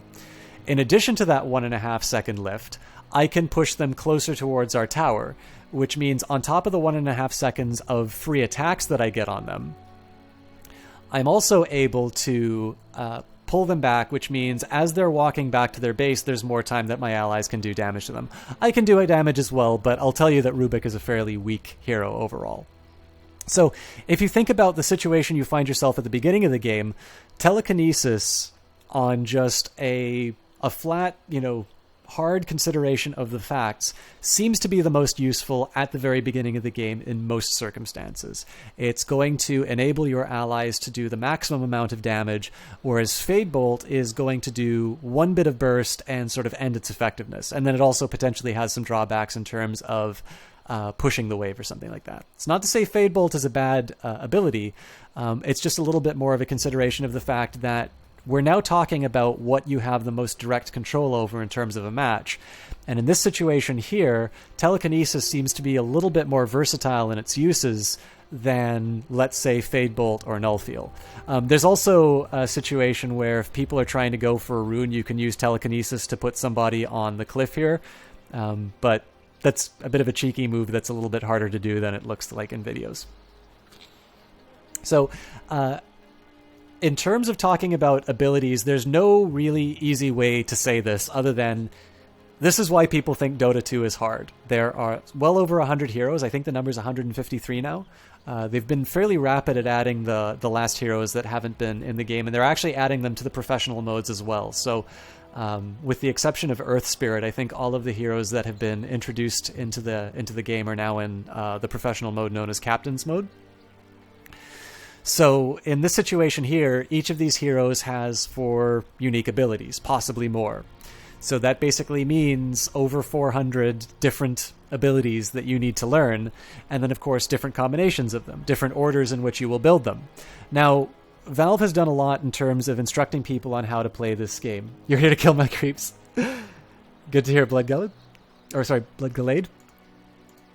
I've actually disabled creep spawning because as much as I love the Stanley Parable, he was talking over me too much. So, inside the game, you actually have recommended hero builds. These come from the community, so Purge is a really good educator for Dota 2. His content is almost completely oriented towards people who are new to the game. He's got a wonderful guide called Welcome to Dota, You Suck. He's a guy who catches a lot of flack in terms of what he tells people to do.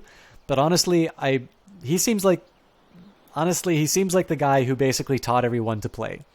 Now, whether or not you keep Purge's advice in the end, that's a different matter, because in the end, I think everybody needs to understand Dota on their own terms, and they need to be able to justify their decisions on their own terms, which is why, as convenient as it is to have guides like this, I really strongly recommend that you avoid them, because what you'll also notice about these is that they tend to be short on any explanations. Okay, the Grey Shark Rubik guide says that I should have two packs of tangos, 2 clarities, 3 ironwood branches, a magic wand. So this is already out of date because the magic wand isn't built out of these things anymore. Pair of boots, arcane boots, Yule's scepter, force staff, all of these things. It tells me absolutely no reason why I should buy these. It tells me no reason when I should change from this pattern. It just says this is apparently how you play Rubik. When you play Rubik, you skill telekinesis, then you focus on Fade Bolt, except for 1 point in Null Field, so on and so forth. Now, I'm not necessarily going to say this is bad, because if you take a look at sort of the way I build Rubik, it's more or less the same. In my case, I put 1 point in telekinesis, 2 in Fade Bolt, then another in telekinesis. Part of the reason for that is I like the extra cast range. I like, the extra 0.25 means something to me, apparently. I have my own reasons for this particular build. But even then, this is the reason why I made these guides was mostly to give myself sort of a default position to say, if I take leave of my senses and I'm not going to think about what I'm going to do inside of this game, this is a set of things that work for me and I have justified to myself as a way of learning the heroes. When I take a look at my, recommended build or something like that, I will very simply abandon anything inside of this if I don't think it's correct. I don't always build Aghanim Scepter. Most of the time, I don't even get a chance to build an Aghanim Scepter. Just because I don't get enough money to do it. I don't always buy smoke because my allies don't always use smoke. I do usually wind up buying the Urn of Shadows a lot, but another thing to mention here is Arcane Boots. There's been an upgrade added to Arcane Boots. So the important thing to remember here is that I did this as a way of learning heroes for myself, basically to say what is a good default position if I'm feeling really tired and I don't want to think about the way that I'm building this hero. What's sort of my default recommendation? But what you want to do really is you want to think about the situations that you find yourself in. Now, again, you can't necessarily afford to sit in the fountain like I'm doing and think, okay, do I want to start with telekinesis or do I want to start with Fade Bolt? Because 2 waves of creeps are already going to be spawned. You're going to be sitting in the fountain without any experience, and you're still deciding what skill you want to level. So you do put a little bit of thought into this at the beginning. But the important thing is that all of these abilities have a use at some point. And the ideal situation is that you're going to think about what your objectives are in this particular game. You're going to think about how you gain those resources so that you can ultimately take the throne. And different situations are going to call for different builds. So even though everybody says you always build Urn of Shadows on Rubik, maybe there's going to be that one situation where Urn of Shadows is not a good idea. So in the end, there's no way around it. You're going to have to learn each of the abilities for each individual hero. Some of the ways that you do that is you're going to play against a hero and they're going to completely kick your ass and you're going to wonder how they did that. That's when you go and you read up on the abilities. And then you try to do the things that your enemy used on you and seemed super overpowered, and then you find out that somebody has an answer to that, and then you get your ass kicked while you're trying to use what you've previously thought was an overpowered strat, and now you have the solution to that overpowered strat. Basically, my experience of learning Dota 2 has been a succession of getting my ass kicked and then adapting the ways in which I've gotten my ass kicked to trying to kick other people's asses. This is also why Dota 2 can sometimes be a really depressing game. But finally, because I'm talking about heroes, I get to talk about the reason why I put so much time into this game, why I like doing videos like this, and ultimately why I think this game is really worth the time that people put into it, is that you will constantly be learning if you decide to play this game and move into it. You know, those ward positions I got because I was experimenting. And there's going to be people with bad attitudes. So if you notice where the tier 2 tower looks, it can basically see everything in the woods over here. And then if the tier 1 tower sort of fills in those gaps. So there was a pub game where I think I put like a ward right about here when I was trying out different positions. Now the tower saw it and it killed it. That was a really stupid move on my part, other than the fact that, you know, I was trying to test out different positions for wards. In this case, I was a little too... Basically, I was overcompensating. If I'd put the ward something like here, then I would have been fine. The towers wouldn't have seen it. But in this case, I put it a little bit too close in the lane. Now, somebody on my team pinged me out and called me an idiot for putting there. And I mean, in the end, it wasn't a smart place to put the ward. But the difference here is this is entirely about learning. This is entirely about getting an advantage. Because in the end, had that been a perfectly good spot that the towers didn't discover, that's a fantastic place to have a ward. You get to see everything that the enemy team is doing in between their two towers, which is great. What I was basically looking for was an equivalent to a ward in this position. So it's an experiment that didn't work out. Now, in the end, we didn't win or lose the game based off of it. I just felt foolish for it.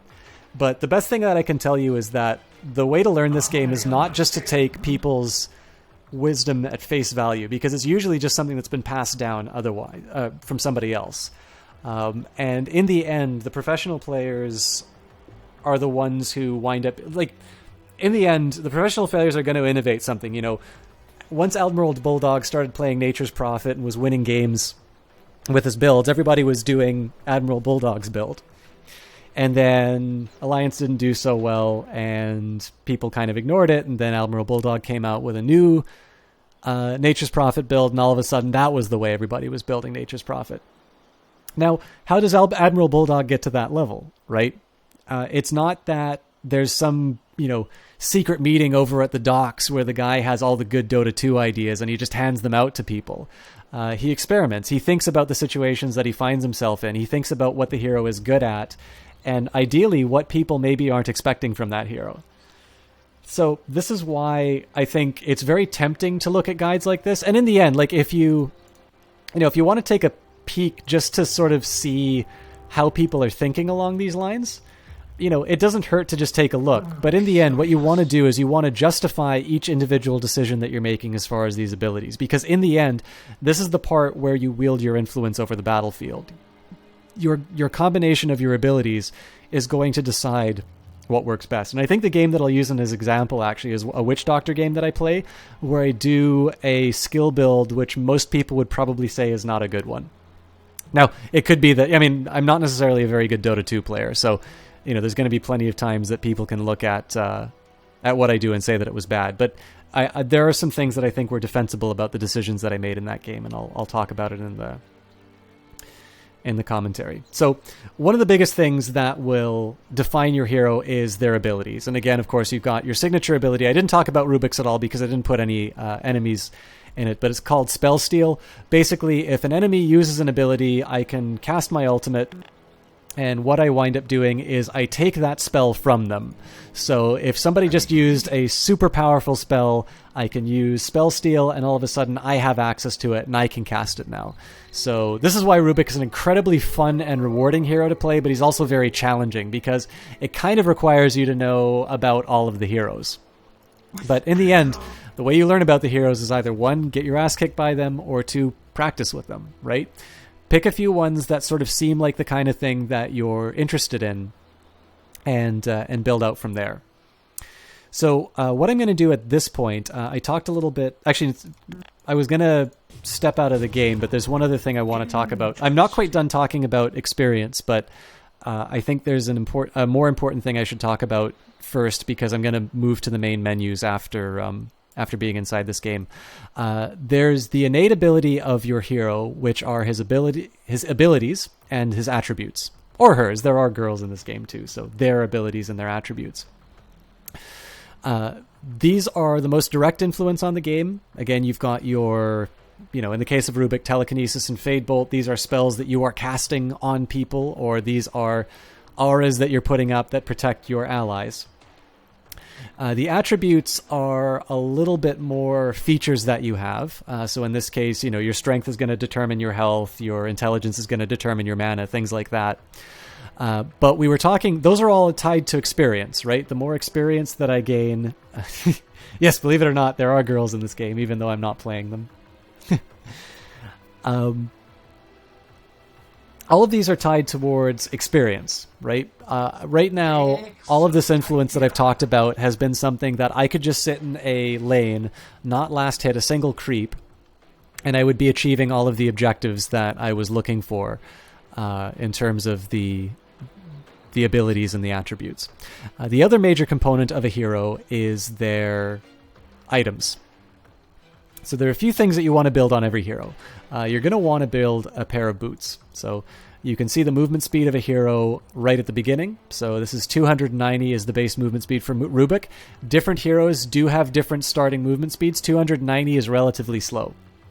So if I buy an ordinary pair of brown boots, this moves up to 340. Now, one of the features of the boots that I have here, the boots of travel, are that it actually moves up to 390, so I get even more move speed compared to just the regular brown boots. Of course, it's also worth mentioning that boots of speed are, I believe, 450, whereas the boots of travel are 2,000. Or sorry, not 2,000, 2,450. So basically the base boots in addition to a recipe. So this is something that basically everybody's going to be building boots at some time. If you don't build boots, then you're going to be slower and you're going to wind up dying. So boots are not something... Generally, you do not want to start with boots because they're not going to give you any advantage. Again, in terms of individual things that you do with heroes are going to be outside of the scope of this individual guide. This is a little bit more about how Dota works in a broad perspective. But with that in mind, boots are sort of a prototypical example of how certain items are going to have an influence on your hero. And in the end, movement speed is a really important part of the game, right? It's going to determine how quickly you get to positions to respond to events. Likewise, town portal scrolls. Generally, you should always be carrying one. The boots that I had, boots of travel, will move me where I need to go. But if I don't want to walk to a tower because it's taking too long, I use a teleport and I go to a particular tower. Again, positioning is really important. If there are 5 enemies laying siege to the tower, I'm not necessarily going to have enough time to walk there. I want to be there to drop my Fade Bolt and to use a telekinesis to get them out of position. Now, an example of an item that will give you an ability that you didn't have before is the Blink Dagger that I'm holding. This is an item that costs something like 2,150. Let me just double check. 2,250. They changed it a couple patches ago. What this does is it allows me to take a certain distance. I can never remember exactly what it is. 1,200 units away. Basically, it allows me to do a small instant teleport. There is a cooldown on this. I'm using what's known as WTF mode, so it's something sort of designed for bug testing. It basically allows me to do the blink as many times as I want. But generally, you can only get one of these at a time. It's useful in a number of reasons, but it's particularly good on Rubik just because you want to be in a position to steal a spell. So, for instance, if I knew that Sand King had just dropped an epicenter and I was over here, I can steal like that. Sand King is another hero that benefits from an additional ability. So in this case, this is just a pure ability. This doesn't improve any of your stats. This only gives you that small teleportation, but it's also a really strong ability. A more common example of an item that you'll get will be something like the Force Staff. The Force Staff is built from a number of components. So in this case, it's a Staff of Wizardry, which increases my intelligence, a Ring of Regen, which increases my hit point regeneration, and a recipe, which is basically, it's just a way of increasing the cost of the item without, without necessarily like adding another stat boosting component. Decided perhaps this match was going nowhere. Jump back to base. Something else. So if I pick up the Staff of Wizardry and the Ring of Regen, this has bumped up my intelligence by 10. You can sort of see this in the numbers here. That goes from plus 20 to plus 30. Ring of Regen isn't going to be apparent because I haven't taken any damage, and then once I buy the recipe, I get my Force Staff. Now, Force Staff still retains the advantage from those individual items. I still get my 10 intelligence. I actually get extra regen on the Force Staff. An important thing, of course, is that I only have 6 slots in which to put items. So Force Staff has taken what was 2 items and has consolidated it down to 1. But one final thing is it gives me another active ability. And in this case, this is the Push. Now, you can cast this on other people. Again, I don't have another person in this game, but the Push basically acts a little bit like the Blink. In this case, this is particularly good for doing escapes. So let's say I was mid for some reason. So I'm on the dire side. The enemy got the better of me. I don't know what I'm doing. They're chasing me down. One thing that I could try and do to get the slip, or to give them the slip, is to Force Staff up like this. If they don't have a Force Staff, they're now going to have to go all the way around to try and catch me. I could have done the same thing with a Blink, obviously, and just something like that. But this is an example of where a Force Staff or having Push can be useful. Another good example, too, is let's pretend, again, I'm on Dire, and I've got maybe the enemy sieging the high ground. Oh, I probably shouldn't have done this here, actually. I don't have my parts. I can actually cast the Force on the enemy. So let's say I had an enemy who was, a little bit close to the stairs here. I could actually cast Force on them, and that would push them up in out of position. Or alternatively, if somebody was trying to defend from the high ground and they were a little bit too close to the edge, again, I can use the Force Staff on them to push them out of position, and then everybody jumps on top of them. So there's a few different ways that this active ability can be useful. One final basic component behind this is just simply giving you extra stats. So I am going to do a separate video which is a little bit more geared towards people who want to play Dota 2. And it's going to be geared towards learning items, because as you can see, just like there's lots of abilities and lots of heroes in Dota 2, there's lots of different items. And again, if you're going to follow this advice of trying to ignore what other people's opinions are of Dota 2 and instead focus on how you're going to play the game and how you're going to innovate, you're going to need to figure out how these things work. One thing I can let you know is there's a lot of repetition. So let's consider the Ironwood branch, which gives you +1 to all of your attributes. Well, this is actually very similar to the Circlet, which gives you +2 to all of your attributes. So now you've got sort of 2 comparable items. Let's also consider the Gauntlets of Strength, +3 to Strength. Well, what's a Slipper of Agility? +3 Agility. What's a Mantle of Intelligence? +3 Intelligence. Well, as it turns out, we've got 3 different items, all of which do effectively the same thing. It's just, it depends on what stat they're improving. Turns out Belt of Strength, +6 Strength. Do you want to guess what the Band of Elven Skin and the Robe of the Magi do? Well, similar idea. It's +6 to whatever attribute they have. And likewise, Ogre Club, Blade of Alacrity, and the Staff of Wizardry, exact same things, it's just +10.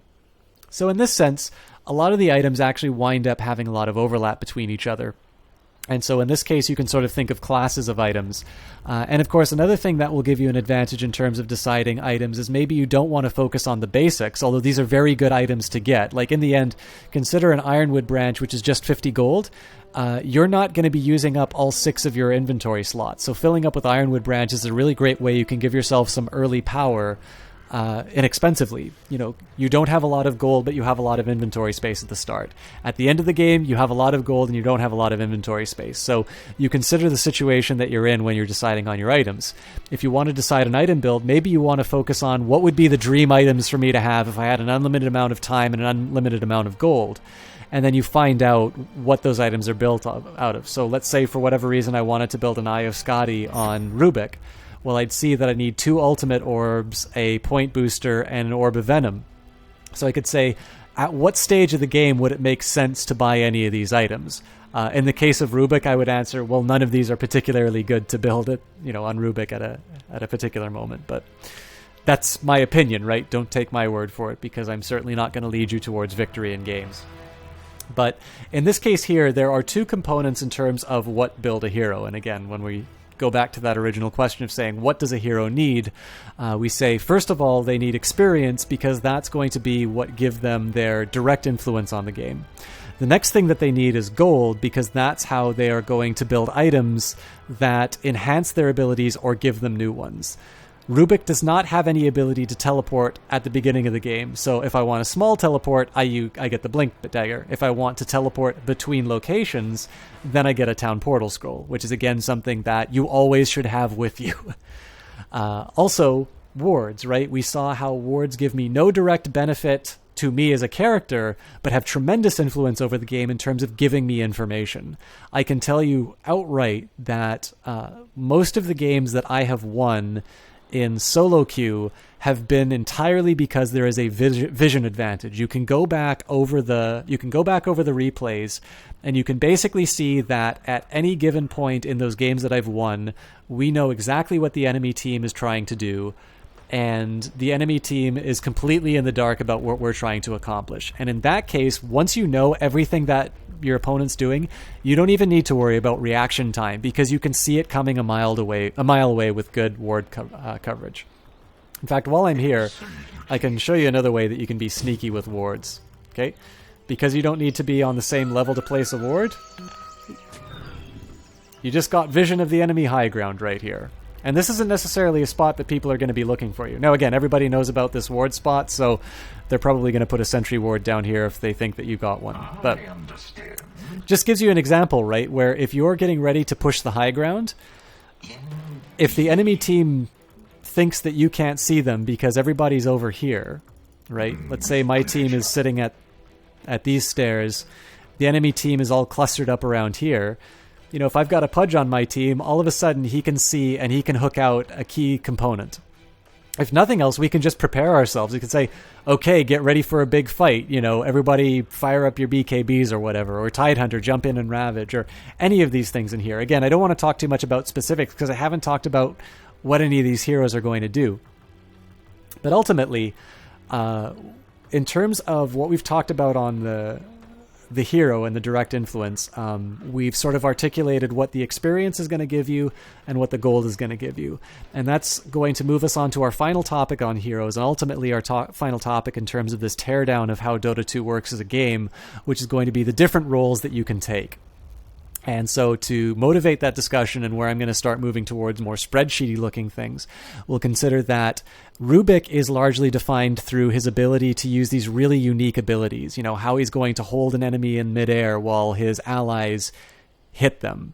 This is an indication that this is somebody who will benefit more from experience and can afford not to have a lot of items, because in the end, I want Rubik to be using that telekinesis and it to be as high of a level as it can be. And I want everybody else who is hitting on the enemy to have as much damage as possible. And so that means they want to be buying items that will give them better damage. So in this case here, once you have a very clear idea in terms of what your contribution to the game is, and how you're ultimately going to take down that ancient, you can start making decisions about, let's say, okay, maybe I should be in the off lane trying to soak up experience. Maybe I should be the one who's pulling these creeps and, you know, soaking up experience that way. Or I need to be the one who's in the middle lane getting to level 6 as fast as possible so I can start having that major impact. So at the 114 minute mark, we're going to say goodbye to this battlefield, and I'm going to bring up the hero selection screen.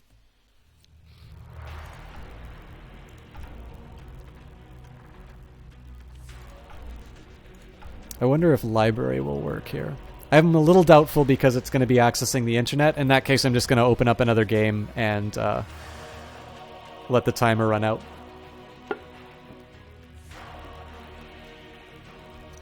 Because there's a few new people in here, I'll show you what my armory looks like. So much loot.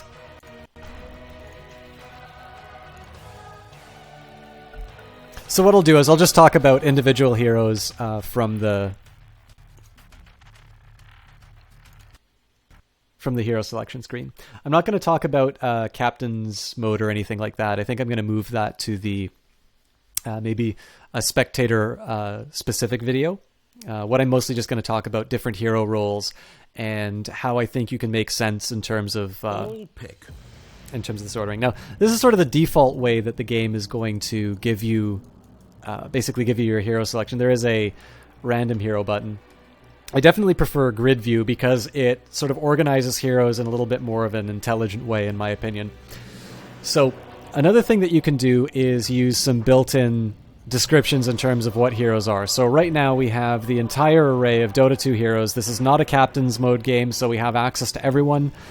This hero here, Earth Spirit, is not available in captain's mode, but I believe he is the only one who's not available. And we say, okay, well, this is my first ever Dota 2 game. How the hell am I going to figure out what's going on inside of here? And for that, get a friend's advice or something like that. There's a lot of different ways you can do it. There's definitely some heroes that are easier to start off with than others. There's also a really good mode for starting players that I think it'd be really nice if more people used, called Limited Hero Mode. And basically that's going to reduce the pool down to, I think, 20 or 25 heroes. And in that case, it definitely, they're heroes that are a little bit more geared towards being first-time friendly. An example of heroes that are probably really difficult to start off with, I would say, Invoker, Meepo, Lone Druid, Visage. Even a hero like Shadow Demon has just a series of abilities that maybe are a little more counterintuitive to the first time that you've played.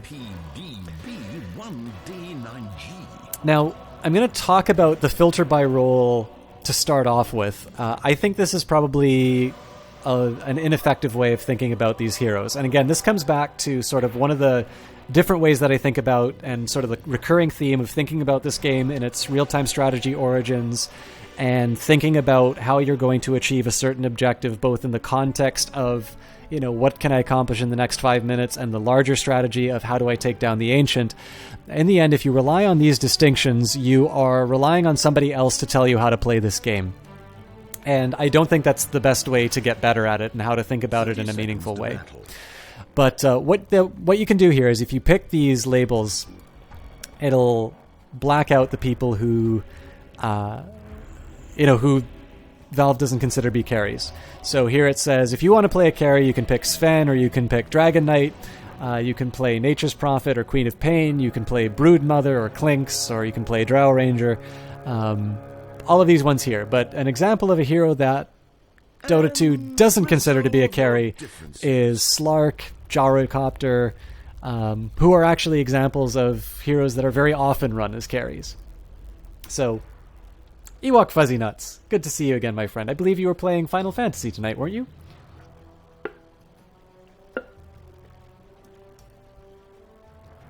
So right out the bat, you've got some recommendations here of heroes that are very largely considered to be in the role of carry, that the game is not listing as carries. So this is already an example of a limitation of this tool. Now, maybe I'm wrong in saying that Slark and Gyrocopter are carries. But to me, at least the way that most people seem to be playing these heroes, I don't think that's a good example. Tiny's another example. Bristleback has been run as a carry recently. Now, what do I mean by carry? This is an example of one of these heroes where you put a lot of dedication in terms of getting him some gold and experience so that he can become extremely strong at the end of the game. And the idea here is he carries his team to victory once he's gained those abilities, or she's gained those abilities. But as somebody who's supposed to be relatively weak at the starting stages of the game. Now, one way that rule doesn't apply, a hero like Viper, because Viper is sort of known for not being a hero that scales well into the late game, but has some advantages at the beginning.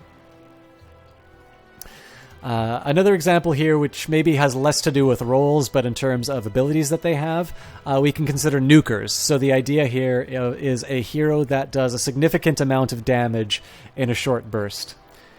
Elmgore, I'm doing quite well. I hope you're doing well yourself. We're sort of doing some Dota 2 descriptions. We're actually getting at the end of the spoken part of this, so you guys came right around the right time. At the end of this, I'm going to be doing a giveaway. And then we'll kind of be putting some of the stuff into practice with a review of one of my replays. Yeah, not a problem, Ewok Fuzzy Nuts. Thanks a lot for stopping by. And I'll be sure to catch you either on one of your streams or next time you stop by one of these ones. So, a nuker would be an example of a hero that does a fast amount of damage in a short period of time. Lena's a really good example of this with one of her abilities known as Laguna Blade. It's very comparable to Lion's ultimate. I'm very curious what... Oh, here's Lion. Where basically it has a very long cooldown, but it does a lot of damage in a single burst. And And this would be different as opposed to, let's say, a hero like Shadow Demon, who I think is listed as a support. Yeah. Where a good example of him would be his Shadow Poison, which kind of does some gradual damage. Now, again, it does a significant amount when you hit a particular button, but it's a somewhat complicated ability that I won't go into too much detail about. But in this case, it's sort of trying to describe these heroes in terms of how they, sort of what the effect of their abilities are. Now, what is kind of curious is whether or not a hero like Sniper counts as a nuker, because he does have his Assassinate ability, which again is an ultimate that does a lot of damage in one go. I don't necessarily think he's a good classification as a nuker, but again, it's an example of the limitation of these kinds of filters. So, what do I think is a good way of articulating how heroes work? Well, by taking them as their primary ability, which would be strength, agility, or intelligence. So I sort of talked about how when you level up, you can level up an ability or you can level up attributes, and how buying certain items increase your attributes. I didn't really talk a whole lot about how different characters are defined through these attributes. So the most basic components are that strength will increase your hit points, intelligence will increase your mana pool, and agility is going to increase your rate of attack. Now, each hero's damage is going to increase based on their primary ability. So what this means is that if I'm playing Dragon Knight and I get additional strength, my damage is also going to increase. If I'm playing Mirana and I increase my agility, my damage is going to increase. And finally, if I'm playing Zeus and I gain intelligence, my damage is going to increase that way. Now, what's important to remember here is that this is the base damage of just an ordinary right-click attack. This has nothing to do with abilities. So let's think a little bit about the implications of what that means. That means that in addition to dealing more damage, strength-based heroes are going to just be able to withstand more damage as a whole, right? So if you think about a hero like Clockwork, this is going to be a hero that will do damage and take damage, right? If you think about a hero like Zeus, I'll use him again. This is a hero that you expect to be able to cast a lot of abilities because he's going to have a higher mana pool. And of course, he's going to gain advantage. Again, you don't usually pick Zeus for his right-click damage, but in the end, he's going to be doing more damage in addition to casting more spells. So again, your orientation is going to be focused on mana kinds of things. Must make mutants. And then finally, agility, which I think is probably one of the most important ones to talk about, because I think they can wind up being sort of the best scaling late-game heroes, are the agility ones. So keep in mind that you're sort of going all in. So where you have a hero like Kunkka who's going to be able to take damage in addition to deal damage, what these agility heroes are doing is they're increasing their rate of attack in addition to their damage. So if you think of the DPS calculation, the damage and the per second are being affected by agility. So it sort of makes sense that when you hit carry, you're going to see an overwhelming representation in the agility section and maybe not so much in the intelligence section. And this probably makes intuitive sense. And again, it's also, as opposed to just coming up with these arbitrary distinctions that exist inside the filter, you get to start thinking a little bit about what your role in the game is. So if you're saying it's like, okay, well, it looks like we've got a lot of ranged people who are actually susceptible to damage. So let's say everybody else on your team has picked, ranged agility heroes who just can't take any damage at all. You could say it's like, okay, well, maybe this is a time for me to start thinking about picking a strength hero, right?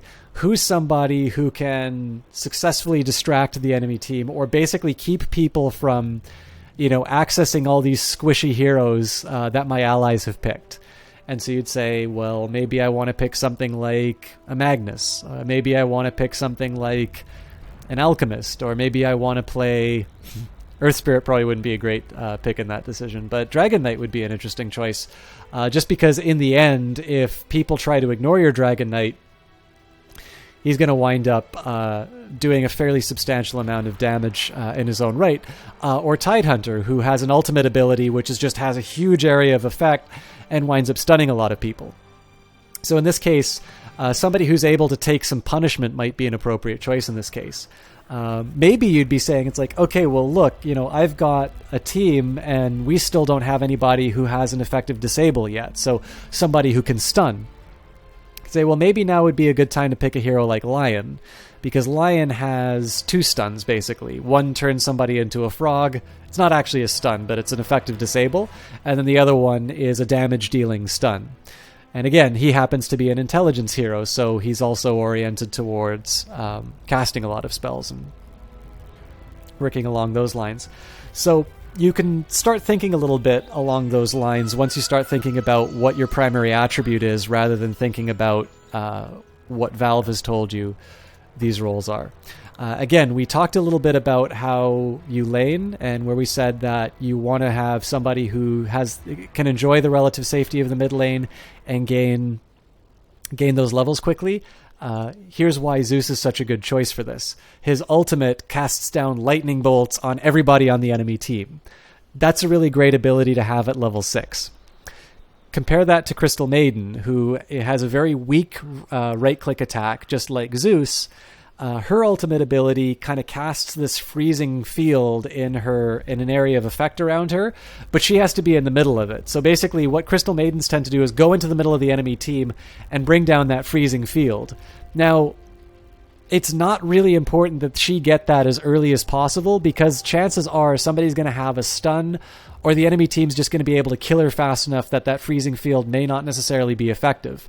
That freezing field's a lot more effective if somebody is protecting her, or she's able to get some kind of protection for herself. However, she's great with her disables at supporting a lane, so it might make sense for her to be in the side lane, especially if she can go into the woods and use some of her abilities to kill these neutral camps. Excuse me.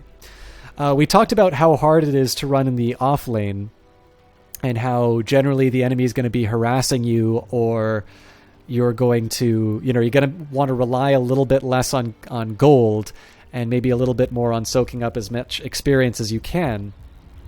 Now, an example of a hero that maybe wouldn't be very good in the off lane would probably be Invoker. Invoker is a very slow hero at the beginning. He is somewhat reliant on getting a lot of levels so that all of his spells can, just wreak havoc on the enemy. Invoker is amazing to watch, by the way. He's a really fun hero to play once you finally get a handle on him. And the giveaway will be a tool which will hopefully make you a better Invoker player. But he is not at all suited for the off lane. He will die because he doesn't have any really good escape mechanisms at the very beginning. And he's slow, so he's basically a very easy hero to sort of pull out of that off lane. You can either harass him out, or if he tries to ignore the harass, people can just outright kill him. Now, what would an example of a good hero for an off lane be? Well, Bounty Hunter is a bit of an unconventional choice. Now, one reason for this is not that he's particularly good at absorbing damage. He's actually quite bad at absorbing damage as an agility hero. But he has an ability that makes him go invisible. So this is an escape mechanism, effectively. Now, of course, enemies can use sentry wards, so there's a little bit of give and take in these regards. But Bounty Hunter is a feasible candidate to be able to hang around the creeps and to be able to soak up some golden experience. And the advantage is, once he gets level 6, he gains an ability that will basically track enemies. It gives a minor movement speed increase, a couple of things like this. But the big key about this track is that if you kill an enemy who's tracked, it gives bonus gold. So it's a way of actually helping out his team. So this is an example of a hero who's maybe not central to the success of his team. So in this case, he can sort of afford to be put into that hard lane.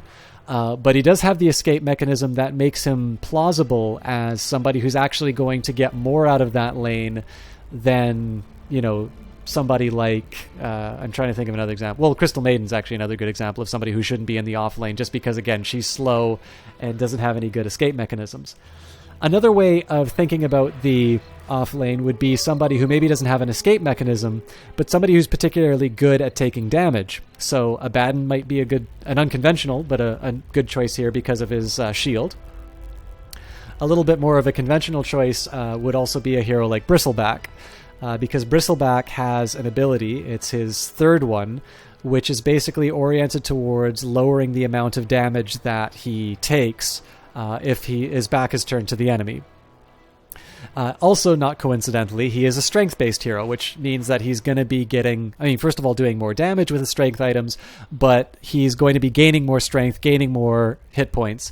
And again, as somebody who has some particularly useful abilities, doesn't require a lot of mana, definitely doesn't require a lot of items to be very successful, and so is a good candidate for the off lane. An example of heroes that sort of need some babysitting before they can be effective, Anti-Mage is somebody who's definitely not very strong at the beginning of the game, but becomes more effective as time moves on. A Medusa is another good example, although Medusa has been successfully played in the mid lane. In fact, one thing that you can say is there's a player called Arteezy, who's actually from my home city, who has sort of changed the meta, where originally carries would always sort of be played in these kind of protected positions. He's taken a much more active role in sort of playing these carry-type heroes, and he has actually taken them to the mid, and has been quite successful with them. So even when I'm talking about these conventions, I've just sort of talked, sort of assuming the 1-1-3 pattern that we introduced more so I can have an effective discussion about these kinds of things. But one of the most successful players recently has been somebody who's precisely upset that kind of thinking about the game. So again, this is just to sort of reorient ourselves, because I haven't had a map in front of me to talk about these things. In the end, your decision about your hero is always going to come down to your knowledge of their abilities. So when I'm talking about specific heroes here, I do this knowing full well that very likely people who are watching this have no idea what these heroes do. And in the end, what you have to do is you need to go to the library tab. You need to pick the hero and read what their abilities do. The 1-3-3-7 pattern, exactly. Read what the abilities do and think, what is the first ability that I want to use? Good example here would be Faceless Void. If I take Faceless Void to the off lane, I'm probably going to want to skill his first ability first, because it's an escape mechanism. But if I put Faceless Void in the off lane, maybe I'd actually probably still skill his first skill always. But it's maybe less of an imperative than if you do it inside of the off lane. You can contrast this with somebody like Sand King, where Sand King has a very good stun. Now, if he's going to be in a support role, it would actually make a lot of sense for him to level that stun first. But he also has an ability called Corrosive... I think it's called Corrosive Skin. In any case, it causes the targets that die with a certain period of time to explode. Now, if for some reason you found him in the middle lane, I would argue that this third ability is actually a really good one to skill, especially if you're going against another melee hero. Because in the end, it makes it very hard for them to get those last hits. They're still going to wind up getting the XP because you wind up pushing the wave. But in the end, sort of the expectation of a mid hero is to gain those levels and that experience. And by having a Sand King with that poison sting active, you're actually going to wind up frustrating that. Now, again, Sand King would be a very unconventional choice to run in the middle. But this is a bit of an example where if you find yourself in circumstances where you actually are a mid Sand King, you're maybe not going to level that stun first because the stun may not be as useful to you. So in the end, you define what your role is, and there's two things, which is one, your active abilities, how you're going to contribute through the game through your direct actions, but also in terms of what your contribution is going to be, both in terms of how you like to play. So if you like being somebody who gets in people's face, go for Wraith King. If you like to attack from afar, pick Sniper or Drow Ranger. But also you're going to consider them in terms of what your team needs, right? If you don't have somebody who can soak up a lot of damage, maybe it would be a good time to pick a strength-based carry. If you think that you need the ability to push down towers, consider something like a Death Prophet or a Pugna. You think about the circumstances that you find yourself in, you go back and you consider those fundamentals that we considered on which side am I on? Am I on Dire? Am I on Radiant? Do I want to go for Roshan first? Do we have somebody who can effectively make use of the jungle? If you don't, maybe you want to consider an Enigma, who is one of those heroes I was talking about, who's sort of designed to... Not designed, but is one of those people who works best in the jungle. Another two examples would be Chen, who's here somewhere, and Enchantress, all of whom are intelligence-based heroes, by the way. So in these particular cases, the decision in terms of what hero you choose comes down to your active role with your abilities, but also in terms of what your team needs and where you are going to be in terms of these lanes. In the end, if you pick 5 heroes that are like Phantom Assassin, you're all going to be competing for the same resources, and the team as a whole is going to be quite weak. But if you can find this nice combination of saying, these are the resources we have, these are the resources that are spoken for, and so as a result, my role in the team is best defined as X, that's going to be a way that you ultimately wind up winning more games, and it's definitely a way that people are going to be thinking if you watch these professional Dota games and you start seeing 2 people who are trying to pick their heroes to have this synergy between 5 people who are all on the same page. And in my opinion, the best way to do that kind of thinking is to think of them as strength, agility, and intelligence-based heroes, rather than saying it's like, oh, I need a lane support, I'm just going to let Valve pick one for me. Because again, I'm not going to dispute that Lich is, a good lane support. Lich is a fantastic lane support, but then I also think Venomancer is a good lane support as well, and he's blacked out. So that is basically Dota in a complete teardown as far as I'm concerned. This is what a hero needs. A hero needs to consider where they are in the 5-man pecking order, what hero they picked. They need to decide what of the resources that they have been spoken for. How can they maximize their use of their available resources and minimize the enemy's use of their own? They need to decide not necessarily what somebody else told them as far as abilities are concerned or items. They need to consider a little bit more what the situation calls for and the circumstance that they find themselves in the moment, rather than a generic guide, because a generic guide is going to get generic results. And so we come back to the basic things that we talked about. The only goal of Dota 2 is the destruction of the Ancient. No hero is strong enough to achieve that goal on their own. And then the resources on the map need to be managed in order to achieve that goal. So really what Dota 2 comes down to is the hero selection and the destruction of the Ancient, and everything in between is just 2 teams competing to decide which one actually gets to do that destruction. And that's it. So, you have all been extremely patient with me while I do this Dota 2 content. I'm actually going to quit out of Dota 2 so that I can do the giveaway. Push escape and press quit. There's no other way to beat this game. And I'm actually going to use a really fun tool which I didn't actually plan for. So you're going to get to basically see my desktop and all of this garbage on here. I will do Q&A while I'm setting this up, but if anybody would like to share either what they thought of that description or what, if they have any sort of questions about the game after that, I'd be really happy to try and answer as much as I can about it, or just generally what you think about the game, especially if you haven't been exposed to Dota 2 before. And I'll just, while I'm setting up the giveaway tool and things like that, I will say that everybody who is present in chance is automatically entered into this giveaway. I will go through the winners after the fact, and you do need to be following for it. So I am going to give everybody sufficient time to hit that follow button if they haven't already.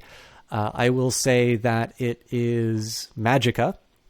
And what I'm going to do is I will, you do need to be present in the channel. You do need to respond. We'll give you a certain period of time in order to do that.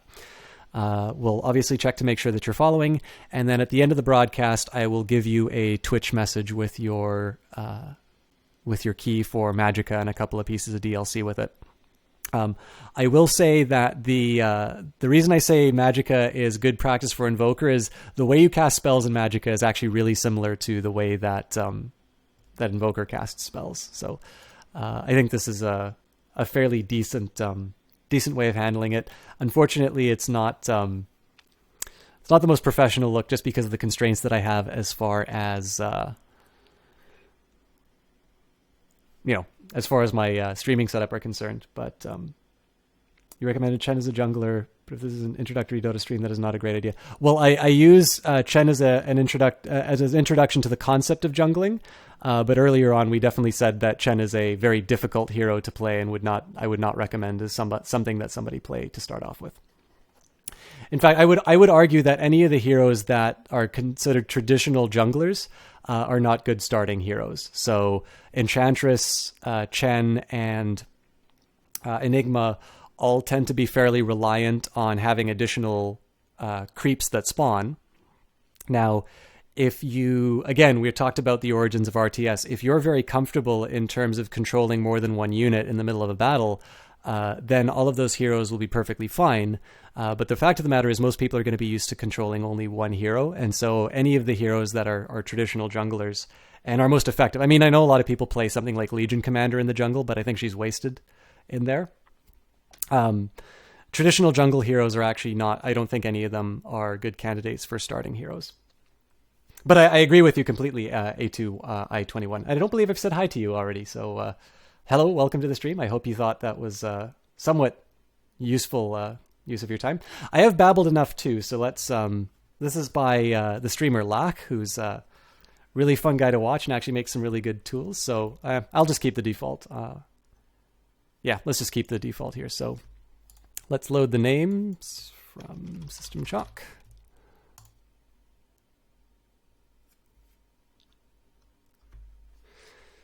Because I have a very low bandwidth while streaming, this is probably going to take a minute to load. If it takes too long, I'll just add all of you manually.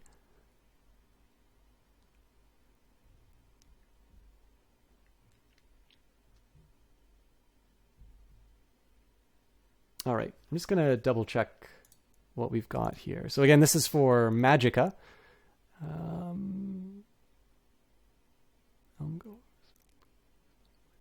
And again, I do require you to let yourself be known when you win the giveaway. This is for Magicka. Feel free if you win and you don't want it, let me know. I'll be happy to do a redraw. And I'll just do the countdown. I'm probably gonna have to quit this and restart it. But here we go.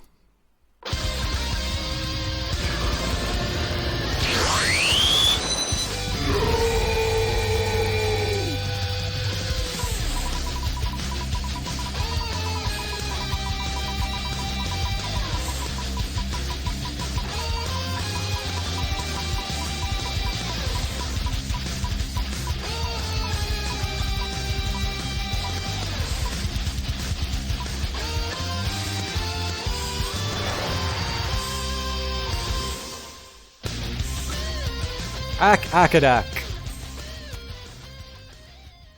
Congratulations on earning Magicka, which I don't know if you own or not, but now I have to get out of the LAC giveaway tool, reload it so I can time you.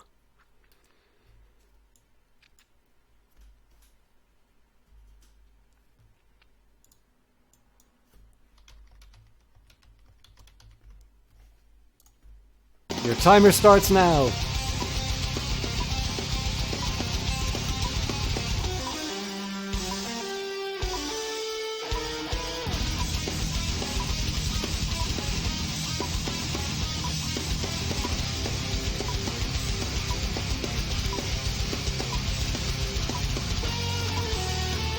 I don't think he is either.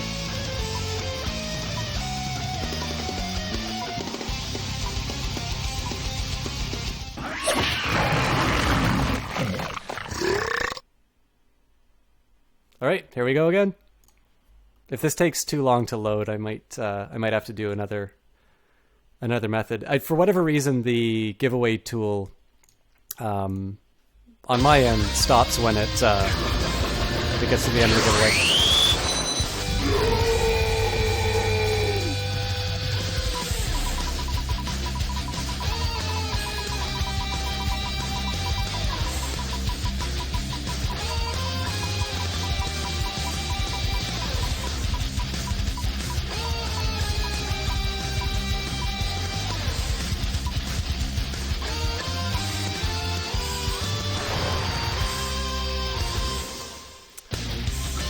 Krunkalunka, I know you like lurking a lot. Let's hope that this is going to be one of the days that you are listening to the stream. If you would like your copy of Magicka, you have until, I suppose, when I stop, when I reopen the Twitch giveaway tool and I enter your name in the countdown.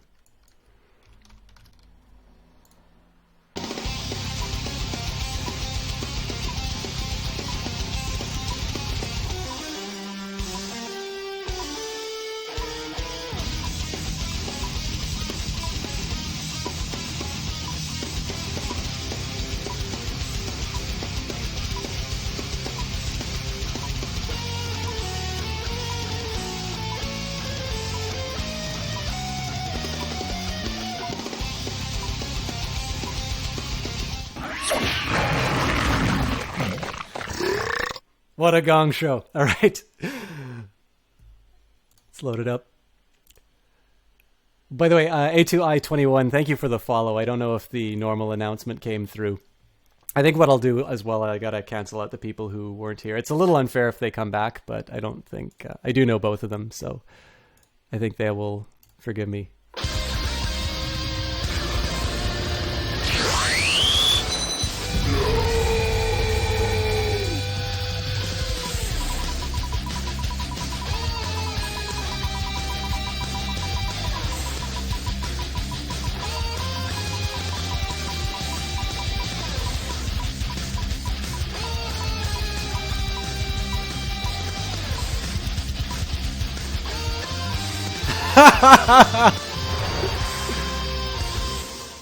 Black Dahlia 1147, I know you're lurking.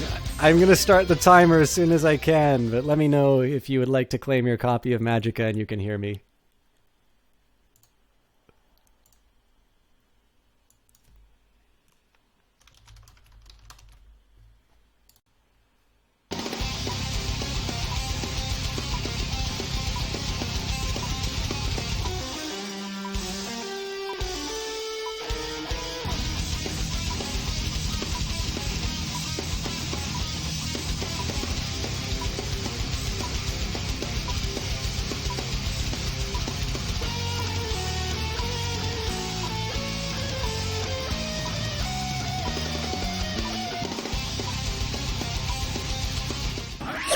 Well, Dahlia did run out of time. I won't remove him from the list because there's the possibility that he comes back. But I will be doing another draw in the interest of fairness.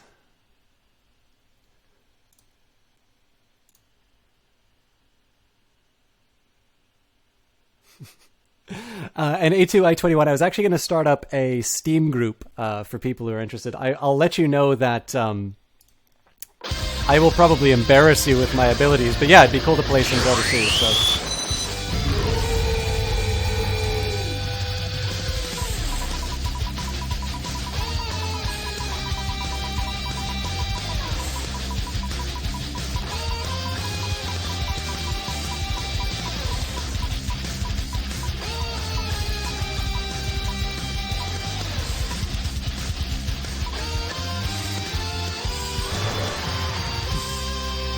A2I21, I know you're here, so you have until the end of the countdown to claim your copy of Magicka.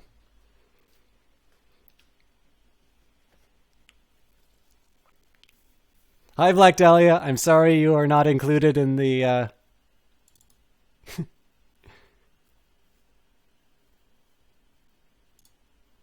Yeah, if A2I21 does not respond by the end of the... tool.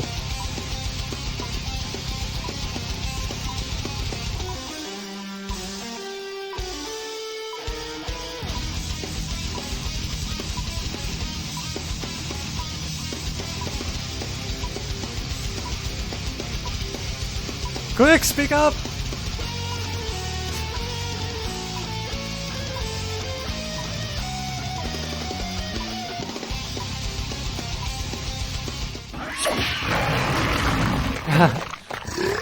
All right. Well, I did see your message before the... I didn't hit the button in time, but I definitely did see your message, A2I21. So, assuming that message was to assuming that message was to...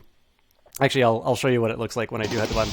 Assuming that was you claiming your prize, I will send you a private message on Twitch with the key to Magicka and its DLC. So apologies, commiserations to everyone. Apologies to those of you who were not here in time, but it was a 30-second countdown after including it. So I will take that as A2I1 claiming his prize, if not, or her. I'm sorry, I don't know one way or the other.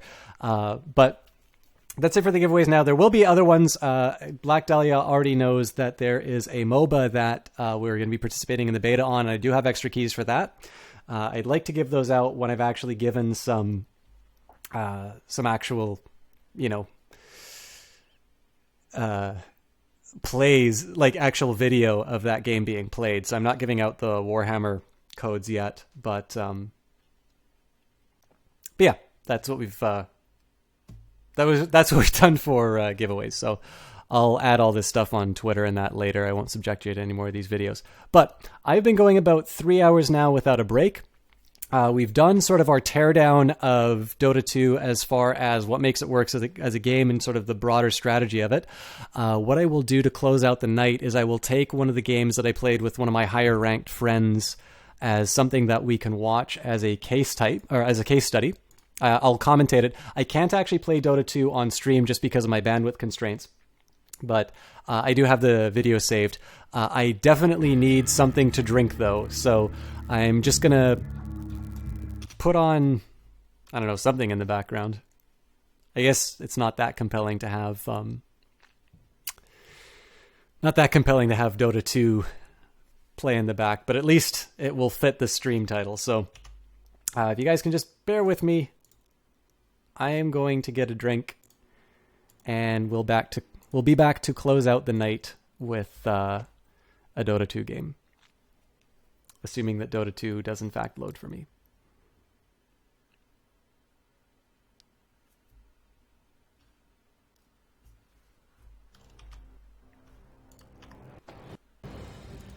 What's something interesting I can... I'll show you my fancy vengeful spirit.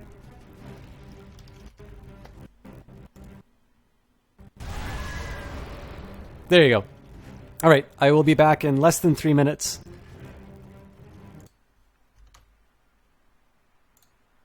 Enjoy this pretty lady. See you guys in a bit.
All right, thank you everybody for your patience. Vendra's the first hero that I really learned, and I like her. And I like the costume I have for her. And that lone druid will change nothing. So a little bit of background for the game that I will show you. I'm pretty sure I have it downloaded. Yep. So my friend Nick, who does a lot of co-casting with me as far as Dota 2 matches are concerned, it was like 3 o'clock in the morning one day. And, he invited me into a Dota 2 group with his girlfriend. Now, I think Nick is something like 5k MMR. I don't have that many games played, and I don't actually have an MMR ranking, but I'd be very surprised if I was anything above 3k. So there's a very large skill difference between the two of us. And so going in with a group and I mean, he generally plays with higher skilled players. So going in with a group with him is always a bit of an interesting experience. And so, one of the drawbacks of doing a replay like this is you get to see all of my mistakes as far as playing. I will be doing this from my perspective. But I think it's also a chance. I'm not going to do too much for this game as far as... I'm not going to do too much for this game as far as like pausing and talking too much about commentary. I'll try and talk about things as I recall them. But generally here, Nick is peasant. So generally probably the most skilled out of everybody on here. Okapai is his girlfriend, and she's a little bit closer to my skill level, I would suspect. Definitely between the two of them, like if you see them play together, Nick tends to play a very, he tends to play a very active, very... high impact kind of a hero, and he's normally like level 25 when she's at about level 16 or 18. So you can generally take that as a relative balance of skill. So, did I forget to remove my break sign? I did. Thank you very much, Blood. But yeah, so with that in mind, I'm going to try not to pause too much as far as talking about things. And again, I'll try not to be too salty or explain away the really bad stuff that I do during this game. But in this game, I played a hero known as Witch Doctor. He's definitely, I'd say, a fairly easy support to play. He's got an ultimate which basically puts down this ward that just does a ton of damage out to enemies that are in a certain range. It's channeled so he can be stunned or silenced to stop that from running. He's got a pretty interesting stun that bounces between enemies, so there's a little bit of probability that's involved in the effectiveness of that stun. Then he's got a very effective heal if you level it up to number 4. And then he's got a skill which I think is a little underrated on him called Maledict. Maledict is kind of hard to explain, but basically if you cast a Maledict on somebody and it does sort of damage over time on them, and then based on the amount of damage they've taken from since the Maledict was cast on them, it actually does more damage to them. So if you can cast a Maledict and then do a lot of damage to somebody, it's actually a really effective ability. There's a very good support player on a team known as Evil Geniuses called PPD. So this is who I'm playing. Basically, if PPD doesn't like skilling Maledict, he doesn't think it's very good. But I think AUI 2000 does actually skill Maledict, and sometimes skills it over the heal in certain situations. So just another example of where these things don't always turn out. I didn't buy wards this time around because I believe Okapai did it. I did buy a courier though. And in this case here, my co-caster Nick Peasant is playing Luna. As the chosen assassin of the greatest goddess Nyx, I can promise you that these ones... Yeah, I can't explain the enemy team's choice. But these were 2 5-stacks, so presumably these guys had some kind of a strategy, because it was definitely 5v5 on this.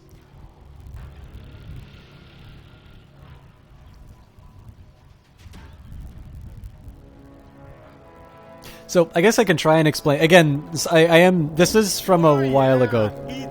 So in this end here, I kind of knew that I would be trying to support Nick where I could, so I got myself a healing salve just because I wanted to be a little bit aggressive in zoning somebody out. Tangos make a lot of sense, and I wanted to give myself another clarity so I could afford myself the option of being a little bit more effective with my my spells, basically to cast as many as I could.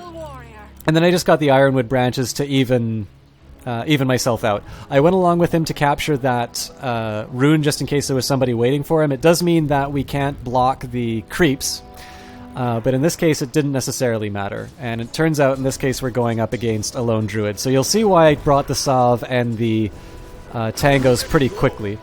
Again, that was a bit unlucky. I was hoping that the cask would bounce between the lone druid. In the end, you're not really gonna be able to predict where it goes, but I also believe that you sort of make your own luck. I believe this is a 6-8-4 game.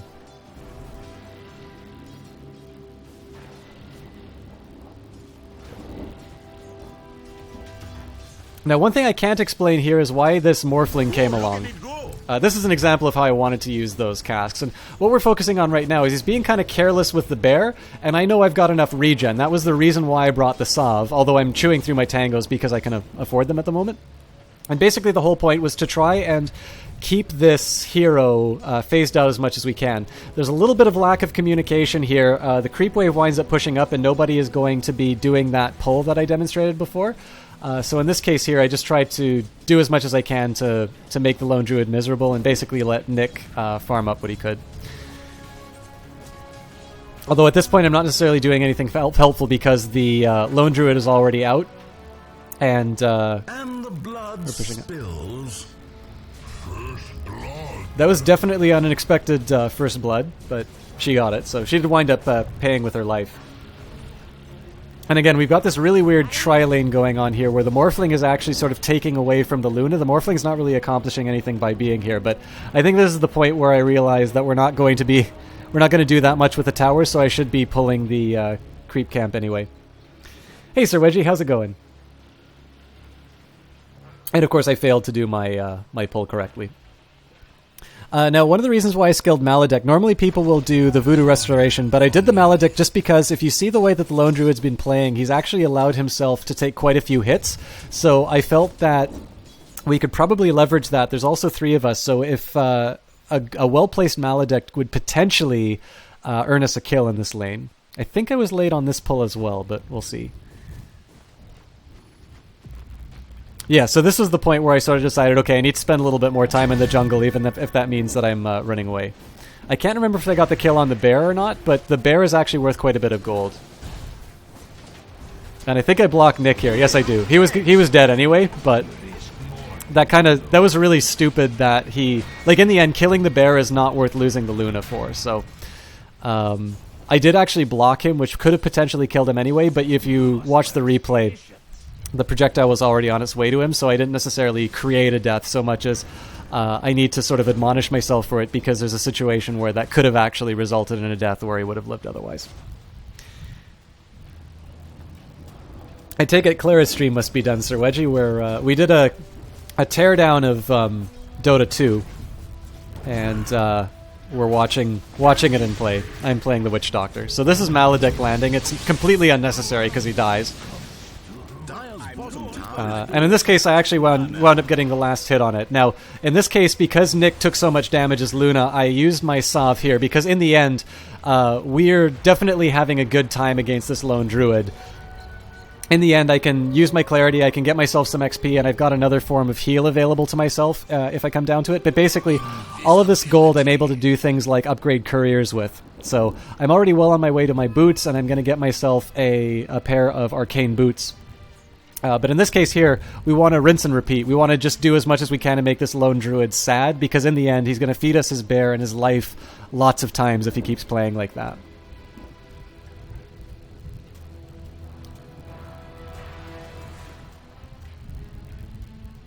I think I hesitated a little bit in terms of doing the pull because I didn't want to lose my clarity, but in the end, I got the mana that I needed. So I believe this is the only successful pull I have this game. Although I think I was pretty early on it. Yeah, it wound up working. So we'll see whether or not I successfully do the pull through. This is always a really tough one too, because you'll see that this creep is healing the other one here, so you sort of have to anticipate the overall health level of these creeps before you do the pull through.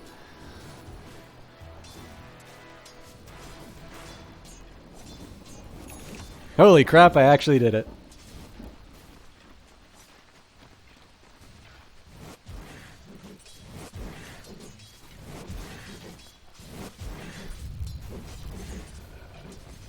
Yeah, I mean, I would never say anything different about Nick. I kind of blew it by not checking the ward well. Like, obviously I was looking at the ward, but I probably should have done a little bit more about that lone druid, but I also want my gold and my levels, so... Now, one of the things that you can just kind of take a look at, there's a lot of information that Dota will give you, so you can get an overall view about how people are doing. There's only one hero at level 6. With us, we've got our level 6 Nyx, but in this case, Treant Protector is already well on her way to 5. Like, basically, overall, we're doing pretty well as far as golden experience. Treant Protector just got another kill, and you can also see this in terms of... Actually, it looks like the Dire are beating us in both... net worth and experience, which is surprising.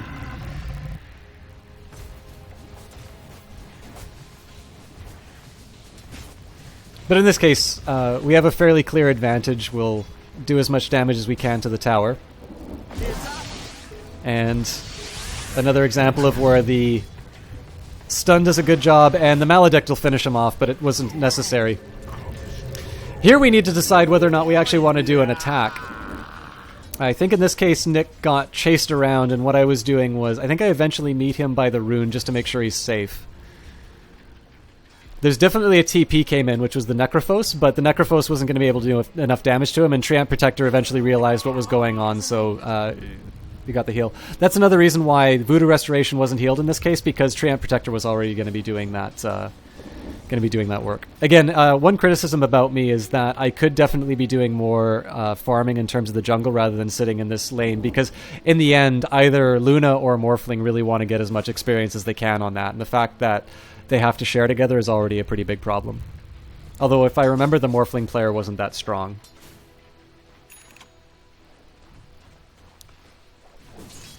Now you can see a little bit about what's going on in terms of what we talked about before, which is there's definitely some action going on in the sense that there's been about a kill a minute in this game, which is sometimes a little unconventional. But I wasn't quite sure whether or not those golems would be jumping back, and there's something that changed about them recently. So in this case here, I decided to throw the cask just in case, and as it turns out, I think I wound up screwing up the block too much that way, but I was able to recover it. Or not the block, but the pull through. So again, I missed out on the rune there, but I just simply make up for it by claiming some more jungle experience. What I'm really trying to do here is get to my level 6 so I can get my Death Ward, and then there's some fun that happens with that. Radiant's middle tower is being attacked.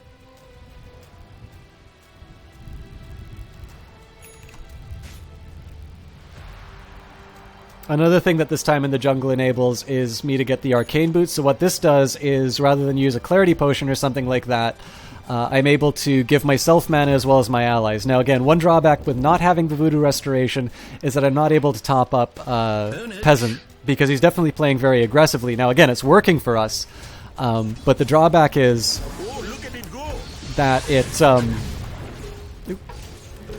So Necrophos is coming in. In the end, we need to decide how we're going to respond to that, but we're already doing plenty of damage. We should basically be turning and hurting him. So again, a little bit of a miscommunication in terms of what was going on with Morphling. Because Morphling was obviously hesitating a little bit there, but Luna was ready with her Eclipse, so in the end we wound up getting 2 easy kills. Now again, it's a big mistake for me not to have Voodoo Restoration in that situation, because if Treant Protector wasn't there to protect Peasant, he would have been dead. Even just at one point in Voodoo Restoration would have given him a little bit more health. But in this particular situation, it turned out, and I believe I start skilling it up after I get my last point in Paralyzing Cask. I definitely prioritize Paralyzing Cask, just because at its top level, it gets 8 separate bounces. So remember that time that I caught the lone druid and his bear alone? That's 8 separate bounces in which they're completely stunned, they're completely incapable of doing anything, so...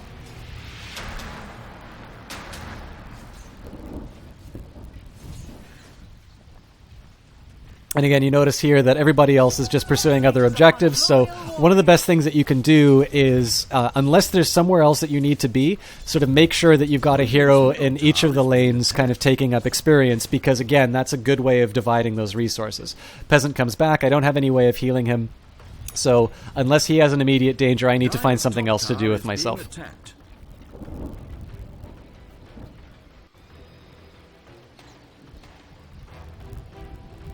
I can't remember what I was doing. I was either going to try and set up a gank in the mid, or if the mid gank didn't work, I was going to head back and take out some camps.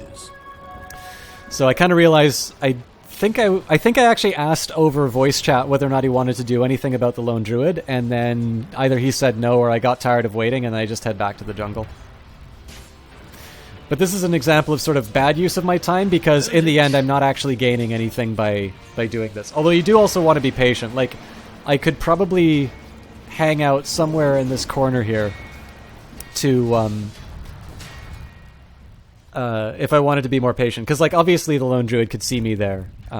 So in the end, I mean, we wind up spooking him. We sort of keep him from getting the experience. But if I was actually going to try and get a kill on him or something like that, I was going about it the wrong way. In the end, I think I was just really eager to use my Death Ward. I really like using this ability whenever it's off of cooldown, and I wasn't having some very effective opportunities to do so. So I'm staying back in the trees here specifically because these creeps are able to see me. And what I want to do is try and figure out what's going on over there so I can hopefully get the drop on somebody and land a Death Ward. Again, if the enemy stays clustered, using that level 4 Paralyzing Cask on the two of them is a fantastic opportunity to just ruin their day. And we have, in this case, we've got a ward here so we can see all of their movement inside of their woods. Radiant's bottom tower is being attacked. A really good strategy would be if if I drop my ward near the when I'm near the trees, and then Treant Protector makes me invisible. But this was a mistake because he went invisible right away. But as it turns out, the Ancient Apparition was obliging just to walk into the Death Ward, so it turned out in the end. I don't understand. I think it's because Nyx was using Vendetta, but I don't understand why the Nyx didn't decide to stun there. But definitely, if that Sentry Ward had been placed when I started the Death Ward, it would have done a lot more damage to the Sand King, and I may not necessarily have died. Mistress 9 had massive attitude problems the entire night. I definitely do not like that. Now, unfortunately, Peasant did participate in that as well, but this is unfortunately a negative feature of Dota 2, where people's attitudes are not always the most positive. Dial's bottom tower is being attacked. I will say about Death Ward, a lot of people seem to save this ability quite a bit. Its cooldown is 80 seconds, so like, I mean, obviously I spent some time dead, but this thing is pretty much right back up. So I'm trying to get my mechanism. I do need to come back from the fact that I died and I haven't been as effective as I should be. So in this case here, I'm farming the jungle. Now what I failed to appreciate was Luna was here as well, so what I wound up doing was stealing farm from her, which I don't want to do. But Peasant is a good-humoured individual, so after mildly scolding me for taking his farm, he just found another way of working with it.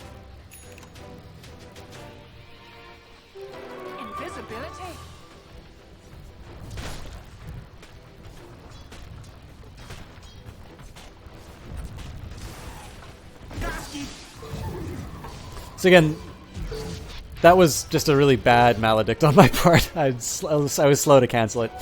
The whole point here is there's another hero where you sort of rely a little bit on RNG. Like, you'll notice I really don't hesitate throwing the casks, even if the probability of it getting too many hits on the enemy is low. And the main reason is that if you make the...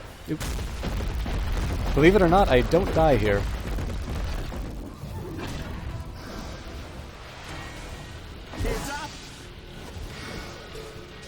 Radiant's middle tower is taking damage. How many of you thought that was going to end that way?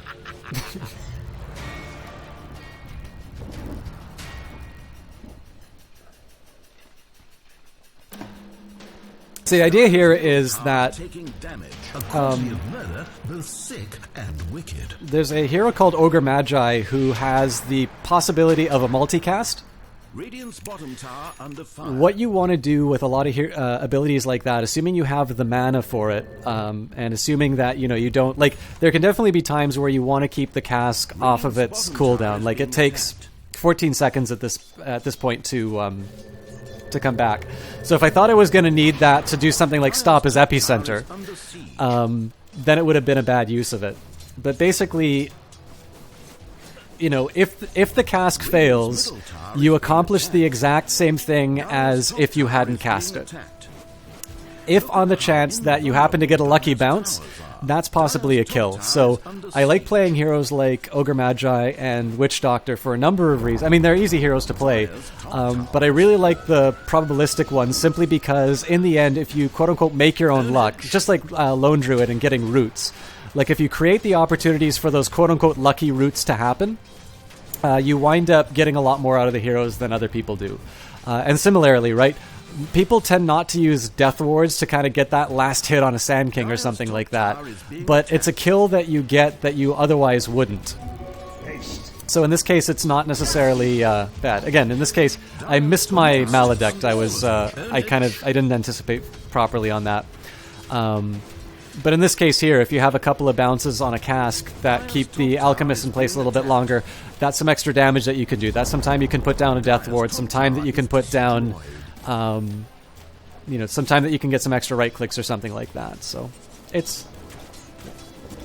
I definitely trust my soul with RNGesus.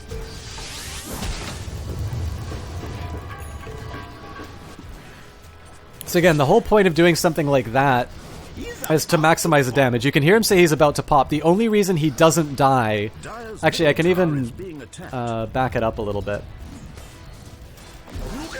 So let's change this to the perspective of the Alchemist and see what happened. So take a look how much his health drops as a result of the Maledict. So again, a lot of damage that gets done there.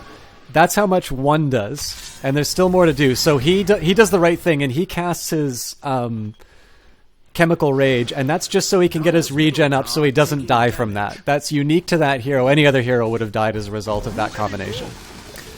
But it can still be a pain in the ass. Like, again, he gets an advantage in terms of farming, so every time I stun him and prevent him from getting a last hit, it's just another opportunity for me to slow down his farm a little bit. It's a small amount, but again, the small amounts build into larger amounts. So, in the end, it's an unsuccessful move on my part. My Death Ward is down for another 40 seconds, so in the end, it's something I can't use it for, but if you look at how I spend the next 40 seconds, there aren't any opportunities that come up for me to use the Death Ward anyway, so it's an ability that I think people should use a little bit more often. I think a player, Demon, is really good at using his Death Wards frequently, but Witch Doctor doesn't get as much play in the pro scene, so I don't get to see enough Death Wards in general. Again, in terms of metrics of how the game is going, you can see XP, very clear advantage for us, and then as far as gold, again, we've taken over any advantage that the Dire had previously.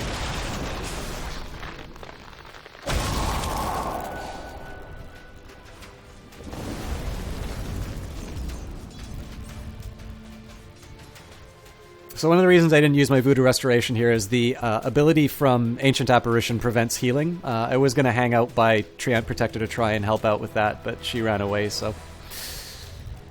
Mostly here, we know that the enemy team is sort of clustered in this area. So I just was looking for a good opportunity to drop a good cask and Death Ward. It never really materialized, but in the meantime, Luna's up in the top lane just farming away. We've already taken down a bunch of towers, so this is a game which is fairly heavily in our favor. This is just a straight unlucky cask. And again, just like you sort of hope that your luck turns out, in this case it completely didn't for us because, you know, I wasn't quite in range to hit the Sand King, so I wanted to hit the far end creep on the assumption that, you know, out of 8 jumps, one of them would knock the Sand King, but it didn't turn out. So again, you look like an idiot when you do stuff like that, but on the flip side, on the chance that it actually worked, that's another kill. And I mean, in the end, the Nyx wound up getting it anyway with his Dagon, but more death, ownage. So what I'm doing here, by buying this point booster, I'm already working towards the Aghanim Scepter upgrade. The reason for that is dropping a Death Ward with the Aghanim Scepter upgrade causes it to bounce. So the idea here is that we're going to try and catch out the enemy team. And as long as there's 2 of them, the Death Ward's going to do pretty effective damage. This is why I'm going to the jungle, because in the end, nobody else is taking advantage of it at the time. And I want to try and get that. Scepter as quickly as I can. Now it's really embarrassing for us that nobody had a Sentry Ward or Dust, but in the end, it wound up turning out.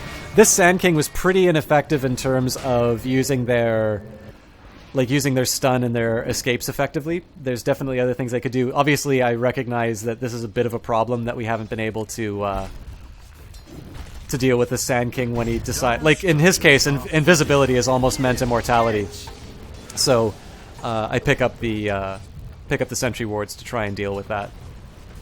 If I was a better player, I would have realized that right away, but I'm not a better player, so.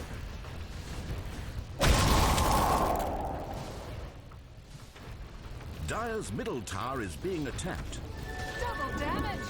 So this is a ridiculous thing for Sand King to do. Like, this is just announcing where they're going to be. Dire's middle tower.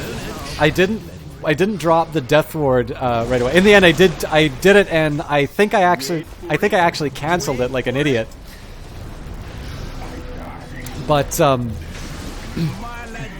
basically, the reason I didn't drop the Death Ward as soon as he was coming down was he has a stun which can disable it. But any other hero, I would have just simply dropped the Death Ward while they were TPing, and it would have done maximum damage for the full duration while they were in there. What he should have done instead was TP'd to this back tower, so he basically wouldn't be announcing where he was going.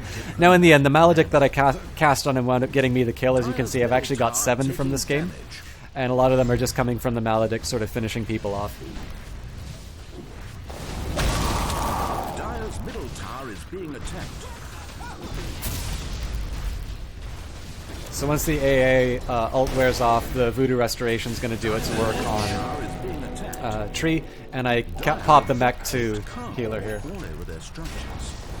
Dire's bottom tower has fallen. Dire's middle tower taking damage. So that was one where he started casting his ultimate, and I specifically held off from using the cask until that opportunity came up. So that's an example where if I carelessly cast a cask, not realizing that the Sand King was in the area, he would have been able to do the full duration of his ultimate, and in that case we would have had Triad Protector die to it, possibly me as well. But in this situation, being able to throw the paralyzing cask gave us the opportunity to cancel the ultimate, and in the end he didn't die, but we managed to get out. And in the meantime, while everybody's time is being wasted mid, Peasant successfully got a lane of racks. So it's fairly obvious where this game is going. And because I have my Sentry Wards, we're finally able to punish him for his foolishness. In this case, Nyx was working on an achievement where he needed to get a certain number of assists. So in this particular case, he gave that kill to me because he was getting too many kills himself, and he actually wanted to give away the assist. That's why I didn't finish him off. So in that particular case, I get a slight goose to my KDA because somebody wanted to wanted to get their TI points.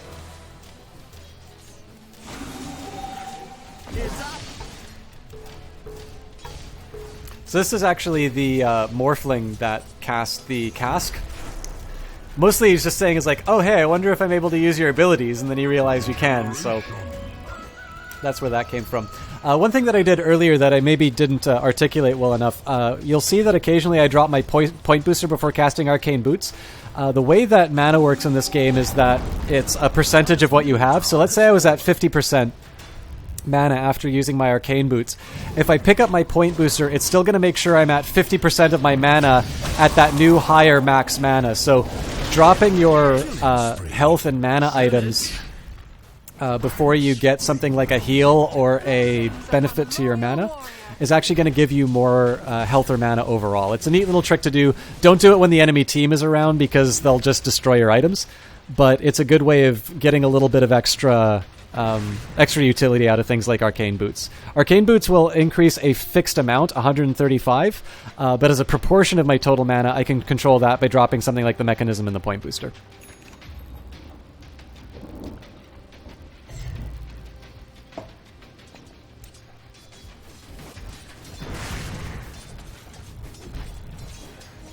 So again, I've been talking a little bit more about individual play here just because this is a bit of how, this is an opportunity to talk about how an individual hero works. Again, we drop another Sentry Ward.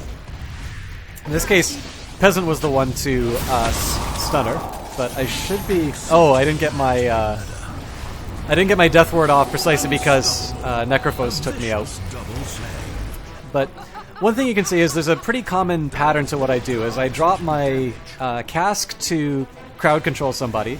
I drop the Maledict in order to kind of get that extra damage done. And I either follow up with the Death Ward if I have it available, or I rely on my allies to do the extra damage to sort of finish them off. If there's a hero in the area that needs healing, I use my Voodoo Restoration. But it's a fairly effective, combination, and it works relatively well. This is the example of the Aegis of the Immortal working. Luna had picked that up a while before, and at this point they're just kind of doing as much damage as they can to the enemy team.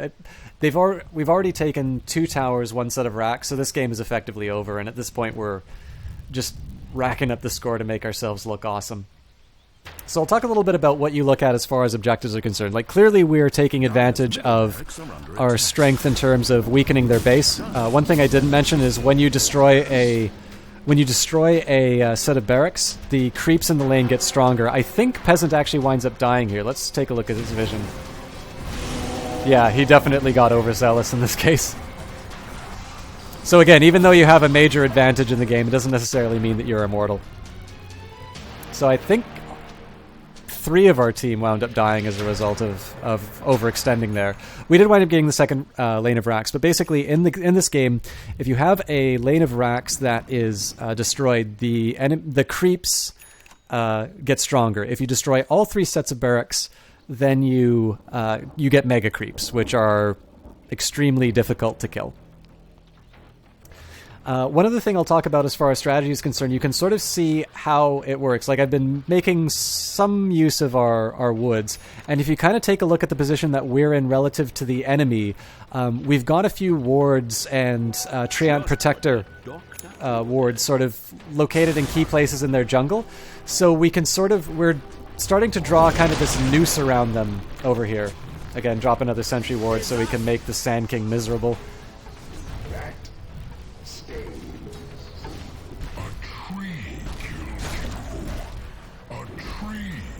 For some reason, I really like that line. So what we're doing here, like, obviously the enemy team is still trying to make some use of their lanes, but what we've done is we've kind of created a noose that anytime they go outside of their base, especially if they try to farm up inside of their jungle, we generally see them. And so this is a way that we can constrict their use of their woods.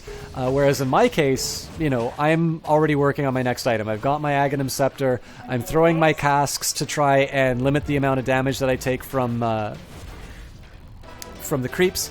And obviously I've got things like Arcane Boots and just generally a lot of mana as a whole to make sure that I don't suffer too much. I don't suffer too much for just throwing my casks out there anyway. And as you can see, there's a ton of I keep forgetting how long the stun is, but it's 5 seconds if it's a creep, so it's actually really effective for jungling. The item I'm building next is an Orchid Malevolence.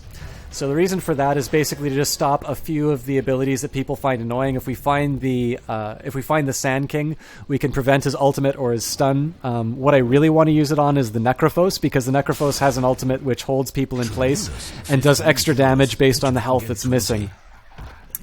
It may not necessarily be the best item to pick in situations like this, but basically it gives me more intelligence. It gives me another disable on enemies, and one of the biggest things was I didn't want to go for something like... I mean, a BKB would be good to prevent the stuns that would happen on me, but I was sort of the opinion that the Orchid would be a little bit more helpful on the enemies. This is a great example of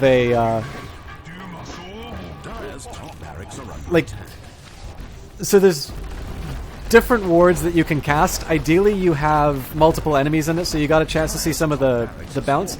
But the best thing is when somebody sets it up. If you can't set it up with your cask, you want something like a Treant Protector to use their ultimate to hold people in place. So, I mean, it wasn't the best Death Ward, but that's a bit of an example of sort of how you want that ability to work. So in this case, Sand King actually got his ult off before I could throw the cask, so a little unfortunate there. But we've clearly won the game at this point, so at this point we're just kind of testing out the new patch, the new abilities, and I wanted to get one last Death Ward off, which is absolutely glorious, and I do not feel bad at all for using. Taking damage. Dire's middle tower has fallen. I didn't get a chance to play the MOBA this weekend. I'm going to do it next weekend after my graduation and stuff like that is done. So I got 13 seconds left on my Death Ward, and basically said it's like, okay, we're just going to need to get vision on their high ground when we have a chance. So Peasant moves up, and this is the ideal Death Ward. That's basically an FU to the enemy team at the end.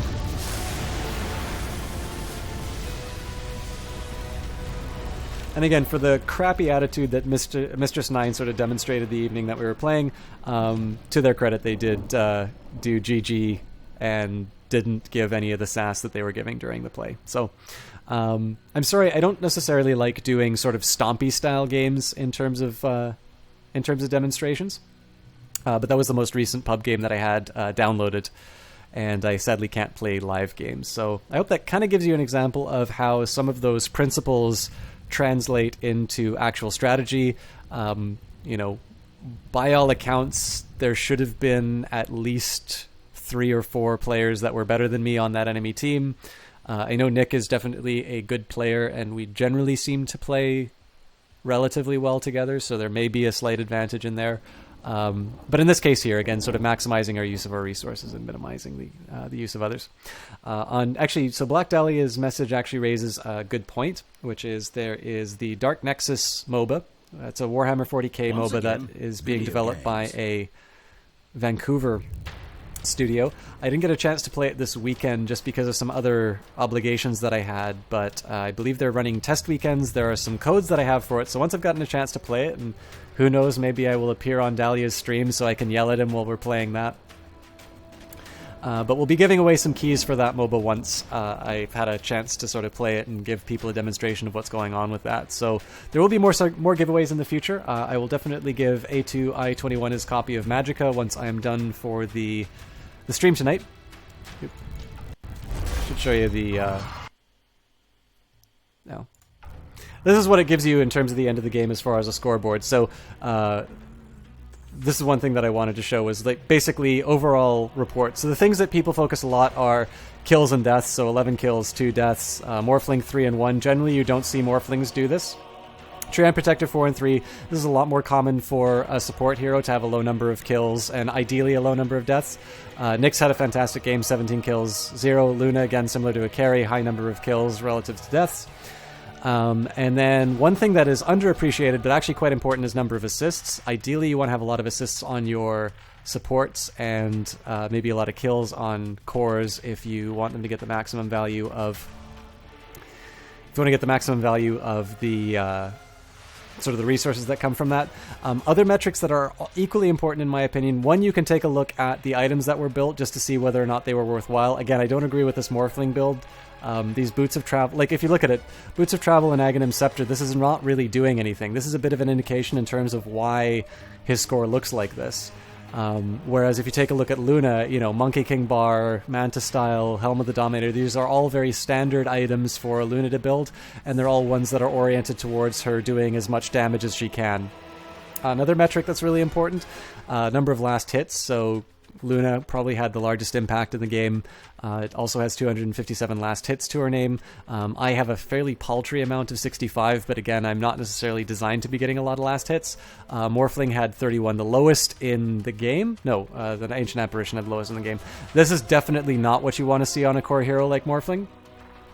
Ideally, you want to have a fairly high number of denies. Pretty much it's even across the board. There's actually generally more on the enemy team when they're doing denies. I wound up having 7. Nick had the most, 8. And then finally, the metrics that probably mean the most is you take a look at golden experience per minute. So mine is utterly average at 460, 440. Nick's is very good at 800. And then the enemy team obviously just had the Sand King in particular had a really bad game where they're getting like 245 gold per minute and 236 XP a minute. So you have a few different kind of vectors over which you can see see people's performance. Again, I don't encourage you to put a lot of emphasis on kills and deaths, because that doesn't necessarily, like, I got a lot of kills that game, but that doesn't necessarily mean that I was, you know, the prime mover of what was happening. It just happens to mean there was a lot of last hits that I got. Now, if you look at something like a Sand King with 0 kills and 17 deaths, yeah, you need to say something wild was going on.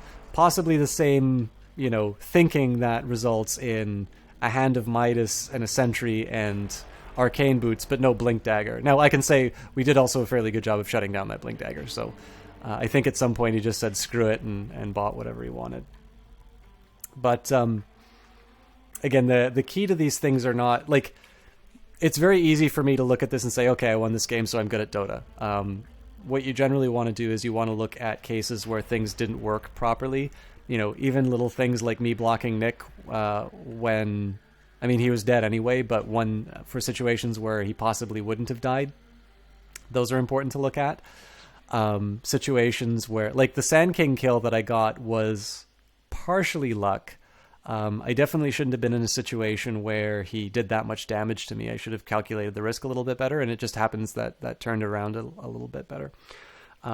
But again, and the idea behind this particular broadcast was more to focus around the principles that operate behind a Dota 2 game. I wanted to thank you all for the number of follows that came through, and we actually got a host from Jesse Quill, so thank you for that. And there's actually some viewers in that, so if you came along on Jesse's raid, we're actually getting close to the end. But we spent some time sort of taking a look at, first of all, what makes Dota 2 work, an example of some of those principles at play, and a discussion of one particular hero. So, before I sign off, does anybody have any questions or comments? And while we're doing questions and comments, I'm going to tab out and see if there's somebody I can host tonight.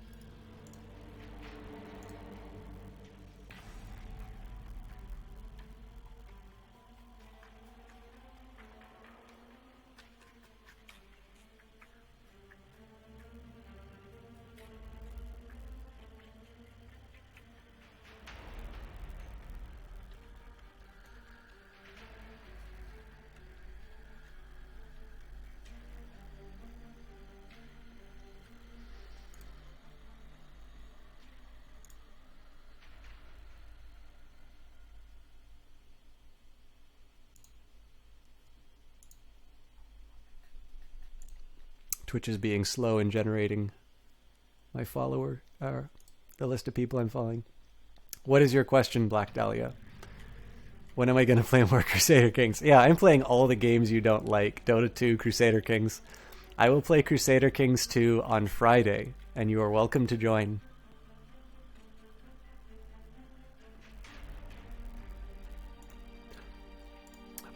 By the way, my impression, just while I'm loading up the follower list, Dahlia, my impression was that you liked the 40k MOBA. I think it's called like Dark Nexus. Would that be a fair assessment, or was it not your cup of tea?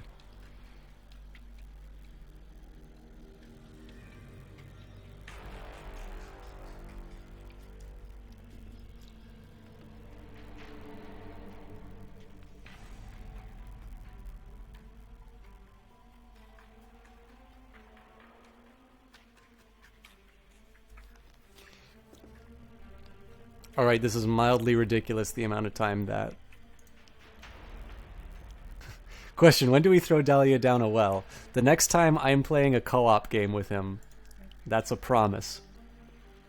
Okay, just give me a second. I'm going to get my tablet to see if I can find... I just need to find out who's online right now so I can host them. I'm really sorry for such a crappy sign-off, but I will give a wrap-up in terms of what I want to try and do with this series in the future, but just bear with me a second. I'm going to grab a tablet so I can see what's going on. I'll show you another fancy loadout I have.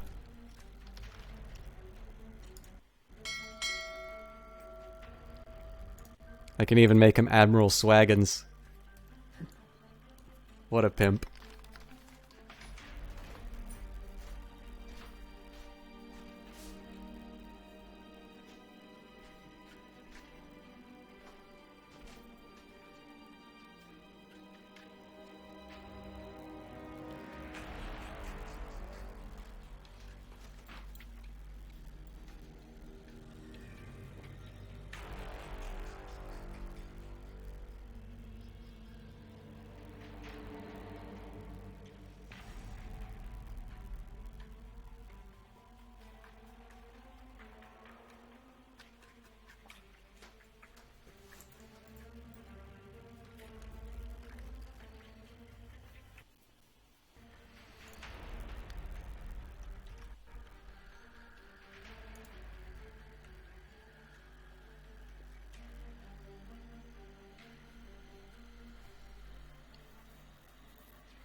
It's a lot of fun, and the latency you're seeing is 33 seconds. Well, Blood Gallade is just clearly better than you.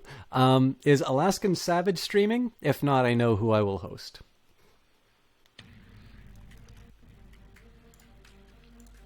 Because I don't think Twitch is going to load my followers for me as long as I'm streaming.